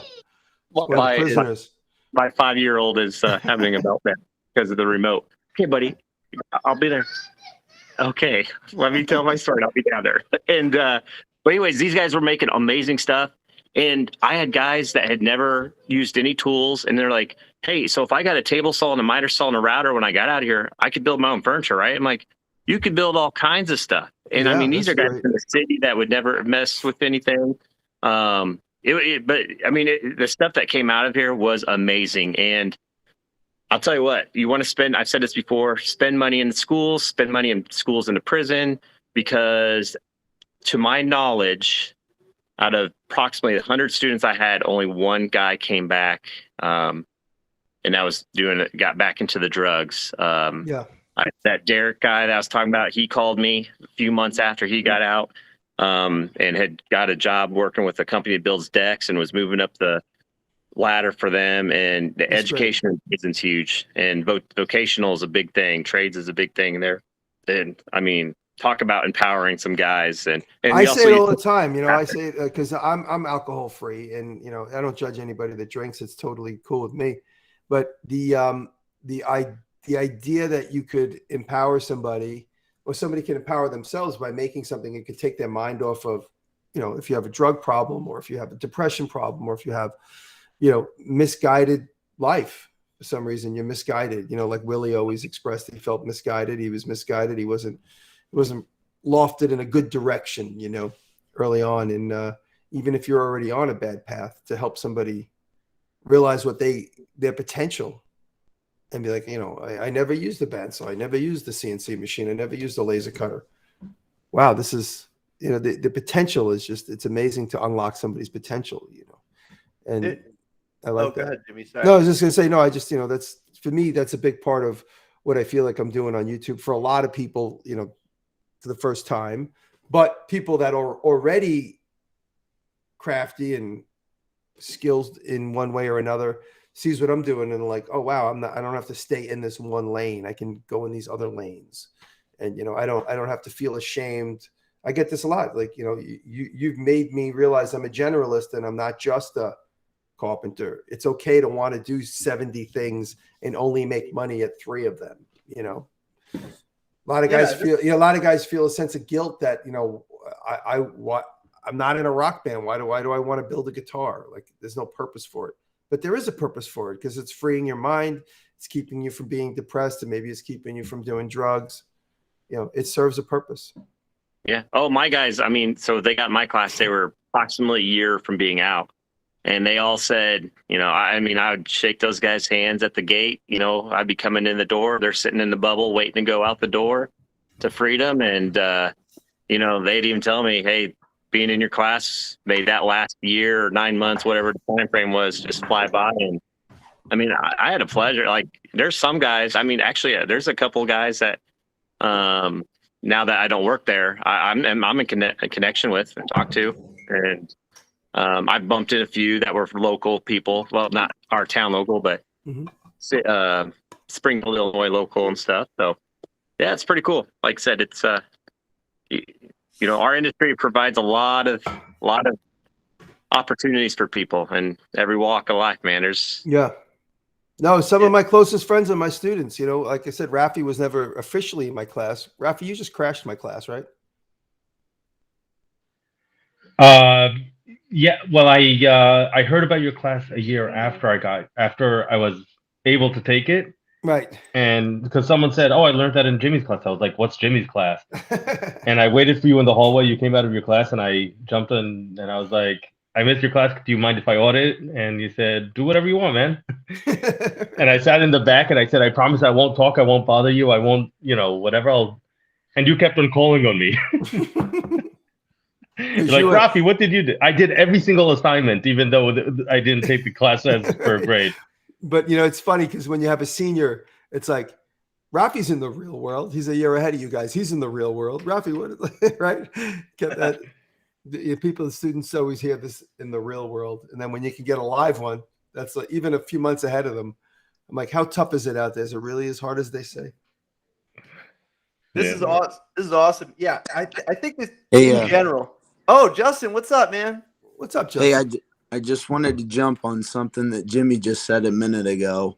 And I think probably anybody that's teaching right now can relate to this, but in the last 2 years, with everything that's been going on in the world getting turned upside down, Jimmy, you talking about, just finding your niche and finding the things that, why would you make a guitar? Well, it helps pull you out of depression and it helps get you involved. It gets your mind going. And I know all of us being shop teachers, you guys have probably seen a lot of kids that need something. And whether, I'm a wrestling coach, so I get to see that aspect as well. But I've definitely come across a lot of kids that in the last 2 years, my talks with them have been like, look, this can be something you can do at home. You can do in your garage, you can do these things. And right. it's pretty neat when you guys, when we get to have that moment with a kid where,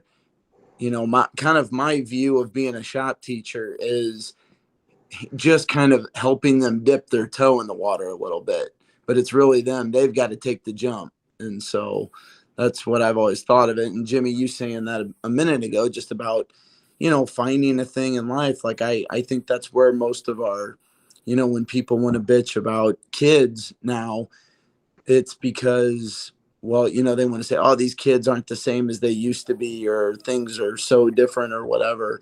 And it's like, well, are they active, or have people pushed them to get into things? And whether it's metalworking or whether it's band or a sport or whatever it is, find a way to get active and get off of your phone.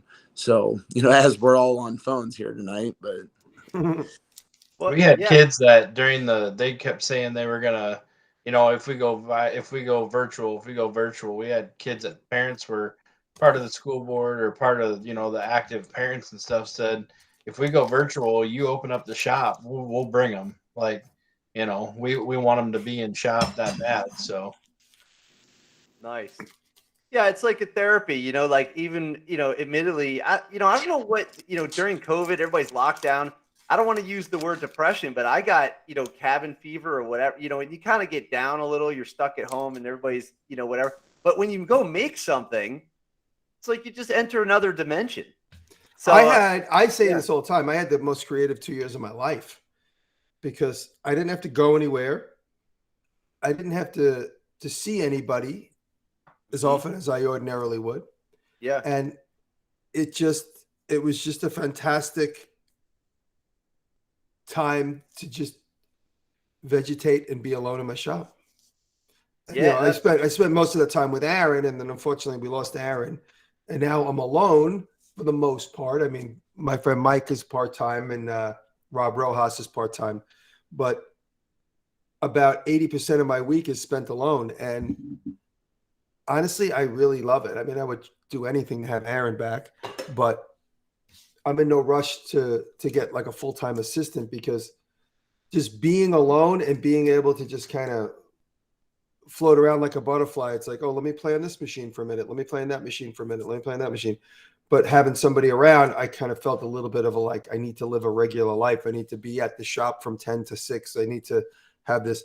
And now I don't have that because I don't have anybody else doing that. Yeah. Everybody works it's differently. Creative.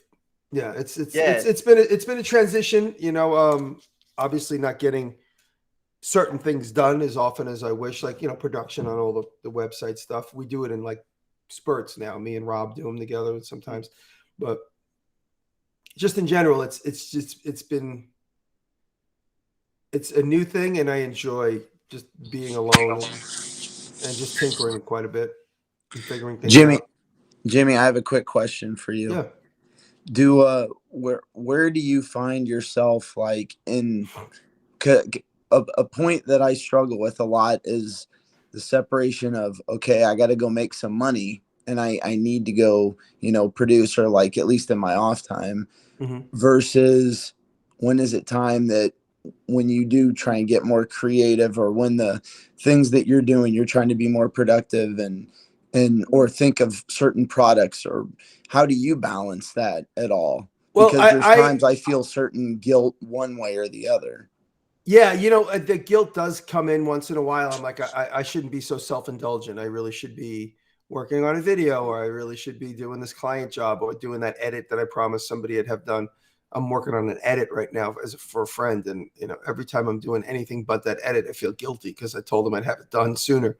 But in general, my overall, I have to remind myself this, my overall creative process, everything I do will lead to the bottom line, whether I'm playing, whether I'm actually physically working.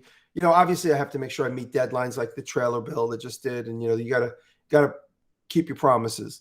But in general, when I'm being self-indulgent and not doing a video, or not working on a project for a client, and I'm just playing around, maybe tinkering on a machine that's not going to be a video, or not going to, do anything, I have to remind myself this mental exercise is going towards the bottom line, because I might discover something while I'm tinkering on an old machine that isn't a video or isn't for anything. And I'll discover a new widget. I mean, this is right after I got out of college. I bought a 1958 Cadillac, and I was dallying and playing on the Cadillac. And the way the brake mechanism worked was one of the coolest things I had ever seen. It was, it's going to be hard to describe this. It was basically like a lever, a right-angled lever, which is such an obvious thing. But at the time, 20 years ago when I was working on it, the brake pedal worked like this. When you stepped on the brake pedal, there was a pivot here. So this is just, imagine this is a piece of 90-degree steel. When you step on this pedal, it pushes up. So how do you take an action going this way and convert it to going that way? You have it on a right angle thing that goes like that. And that's how the brake booster worked. That stupid little mechanism, I used it 1,000 times. But when I saw it underneath the Cadillac, I'm like, that's how they take this action and make it go that way. So how do you make an action go perpendicular to the force? I have to remind myself, me tinkering on that car for no reason other than curiosity, I remembered that lever, which I've used 1,000 times. So, and that's just one I'm conscious of. There's thousands that I'm not conscious of. Anytime you do anything, that I call it the G code, the human G code. The human G code and all the thousands of decisions you make are all going to the bottom line of the next time you do that for something that's more important, or something that's, going to lead to that breakthrough. That is the next big idea. Everything you're doing is going to feed the breakthroughs, and the breakthroughs are the moments where you go, holy shit.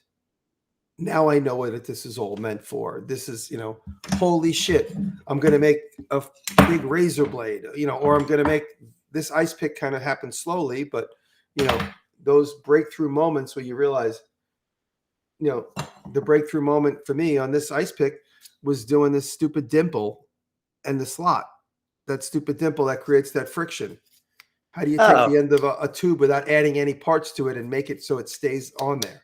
That's a good idea. Because it's 3,000ths, 5,000ths wider than the bottom of that. So it would just drop right out. It wouldn't stay in there. But by tinkering, I come up with the idea to put that little spring-loaded action in there. And now it stays in there. So that's awesome. So if Justin's still with us, or he bailed, but the Somehow, idea, I think he got maybe internet. So his internet drops out sometimes. So the bottom line is everything you do as a creative is all tax deductible. Yeah. Now, do you film everything, or just film certain things? I film mostly anything that I know is going to have an ending. I'll film. If I start tinkering with something that I know isn't going to end anywhere soon, I don't bother. Because if it doesn't have an end, it doesn't make a good YouTube video. Got it. Oh, what do you mean by an end? Like, okay, that's it. I'm done with the project. Like a ta-da moment, like a okay. Like I wouldn't film me emptying my truck. Something interesting. I do, but I never publish it anyway. I used to put them in the vlogs, but I haven't done a vlog in a while. Like we just unloaded. I bought a what is it called? A Chicago Drees and Crump mechanical bender. Oh, it must weigh 4,000 pounds, and we offloaded it off of a flatbed that came to deliver it. And my 6,000 pound capacity forklift was doing a forward wheelie, and I was very nervous. So I said, my buddy Patrick, the electrician, was there. I said, here, film this in case anything catastrophic happens. We have it on camera. But we were able to pick up it's 8 foot long, and it must weigh 4,000 pounds. It's 8 feet long, and we had it hanging off of like 5 chains because it's an awkward thing. You pick it up and it wants to flip. And so we had it up in the air, and the flatbed drove out from under it, and we slowly lowered it to the ground. And when it was about an inch from the ground, I started driving around. In case it fall forward, I would only lift my wheels up a little bit. That's exciting. You know, that doesn't have a great ending. I think a great ending is that nobody got hurt and the forklift didn't flip over. It's got a story. It's got a cool story. Yeah. Well, listen, this has been amazing. Oh, thanks, guys. You've kept it. You stayed with us. You stayed with us. I really appreciate this. I just think that it's not just the maker stuff. I know that I keep saying this, but there's something very creative about just even your storytelling and thank you. Vibe. I don't know what it is. It's amazing. You know, I attribute my my storytelling to hanging out with a lot of comedians growing up, hanging out with my brother and a lot of comedians, and growing up. I grew up in a family, and my friends that everybody I grew up with could have been a comedian actor. I mean, I grew up with like guys like from Goodfellas. Like everybody I grew up with was a character, wise ass jokester, you know, and it just kept everybody super witty growing up. And so I attribute my upbringing in and around the New York area and my crazy friends that I hung out with. Hey, Robin, so speaking of witty comedians and all this stuff, we got to ask Jimmy. Be like, can we get Nick Offerman? I could ask him. He might. I know that's a bigger. I mean, you're a big fish to us. Like, you're thank you. Like, and I love you guys. Like, big fan of Nick, and you guys like I love the Making It show and stuff. Just anything Nick does, and the Parks and Rec, I'm a big fan. But I'm from Illinois. You can tell him I'm from Illinois. Sure. Cubs fan, all that good stuff. But I might be working with him in the spring. If that's the case, I mean. I have a few favors to ask him from a few people. So there you go. So, yeah, tell him if he wants to come jump on with some bunch of shop teachers. Yeah, and because I mean, we all obviously we know Nick as an actor, but I mean, I think most people in here know he's also that woodworking stuff he talks about. His Ron Swanson character. I mean, that's all real stuff. Like he's got his wood shop. He's a craftsman and shop guy and. I wish I could carry the computer and it's attached to a couple of hard drives, but right on the other side of the wall is a canoe that Nick built hanging on the other side of this wall. Oh, wow. I would love to do that one time. The canoe that is it's in the last scene of Parks and Rec. Hang on. I'll take a picture of it. I'll come right back. All right. Are you kidding me? Are you kidding me? What? This is awesome. We're just hanging with Jimmy tonight. I'm glad you guys have kept going. So. Oh, you're back on. Oh yeah, we finished work early. I had you in one ear, and I'm just going, come on. I hope we don't work late. Awesome. Here it is. That is so cool. Wow. That's it's called the Lucky Boy. Oh, you can't see the logo. But it's called the Lucky Boy. He named it after my Yorkie that was working with us in 2008 when we built the first video for the other. He did the Huckleberry and the Lucky Boy. Jimmy, I don't think that's the right photo, Jimmy. That says made in China. Yeah. Made in California, right there, baby. It's got a big hole in the bottom. Yeah, there is, eh? Oh man. Wait, so Demo. I want to ask Demo, when you weren't there was a picture of a young man with black hair. Was that you? Yeah. And how long ago was that picture of you? That was 2017. You were 27 years old in that picture? No, that was 2017. That photo. 2017. Yeah. What did you see? A being, ghost? Being a head teacher is a hard life. I was gonna say. That's funny. No, I've gone really gray just in the last couple of years. When I see a YouTube video of me from 2017, 2018, I'm like, who's that young guy? Oh God, that's me. Oh, it happened to me too. In 2017 is when I still used Just for Men to keep me looking young. Yeah. I contemplate it, but I don't have enough hair on the top of my head. I don't think the dye doesn't work on baby hair, so I just forget it.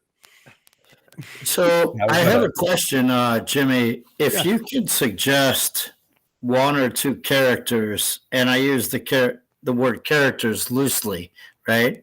But one or two characters to come on to the Shop Class podcast, who would that be? Along with Nick. That's a good question. My buddy Andrew is crazy. Andrew from Blacksmith Tools. He's nuts. And, I know he's really all about, keeping the young kids working. But unfortunately, I don't think he has the attention span to sit still for more than 20 minutes. Where is he located? And honestly, what makes him crazy? Because everyone that you're looking at can relate. Yeah, he's in a Buddhist about his laughing. Do you know Andrew? Do you know Andrew online? I don't, but I could lie and say I went to high school with him. Yeah, no, he's in Texas. He's in Dallas. He's about 40 years old. He's crazy. He collects crazy antique machines. Crazy, like nothing. He doesn't care how heavy it is or how big or how complicated it is. He'll pay to have the roof cut open to get it craned out. He's nuts.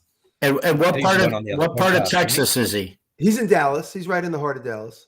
All right. So if I went in a pickup with, let's say, Nick and Tim and Ron and Matt and Shane, and we drove up on Austin and we said, "Hey, Jimmy sent us." Andrew's his name, Andrew. He'd be like, "Get the hell out of here." Yeah, you know what we could also do is a shop tour. If someone doesn't want to sit still, they can move around and give us a tour of the shop. We've done that too.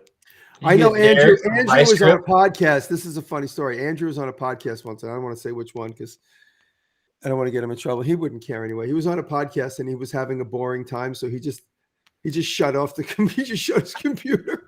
And he goes, "I just told him my battery died." Oh my God. And Andrew's the one on your Fitzhawk podcast? Yes. Yep. Yeah, he's crazy. Yeah. Well, I don't want to keep you too long. I mean, this is 3 hours. Oh yeah, I gotta go. My girlfriend's gonna kill me. Oh my God. Okay, Jimmy, this has been awesome. I appreciate it. And we got a lot of people on the podcast tonight. I think the main idea is to share ideas, inspire shop teachers. Yeah. And hopefully I think we've accomplished that. So imagine a shop teacher like tomorrow, Thursday, they're going to walk in their shop and go, "You won't believe who I talked to last night. Hey, listen, we're going to do this thing. I guarantee you you've put a splash in the water of shop teachers." I'm glad to hear it. And I see a lot of familiar faces here tonight. It was a nice surprise to see a couple guys. So cool. And is this show going to? This show's going to be published, right? To be able I'll put it right on. It goes on the Shop Class Podcast YouTube channel, and I don't edit it. I just throw it up there. We're going to start pulling clips. That would be better, I think. But right now we just throw it up there, and then that's it. And we got an Instagram, Shop Class Podcast, and then we're going to convert them all to audio and put them on, like an audio podcast. That's how we started. That's how we used to do it, like that, and then we went to video. Yeah. This is my wife who's calling. I'm gonna. Okay. Thank you so much, guys. Thank you all very much. I'm gonna hang up. Thank you, Jimmy. Okay. Hey, Ron, can we stay on for a second to hear an update from Matt? Yeah, definitely. You know what we'll do? Sorry to throw that forward, but I know Jimmy was hopping off, and no, let me end this one, and we'll start another one with Matt. Can give you this update if he wants it. So Shop Class Podcast, thanks for joining us. It was an awesome night. See you next week. Okay, I've just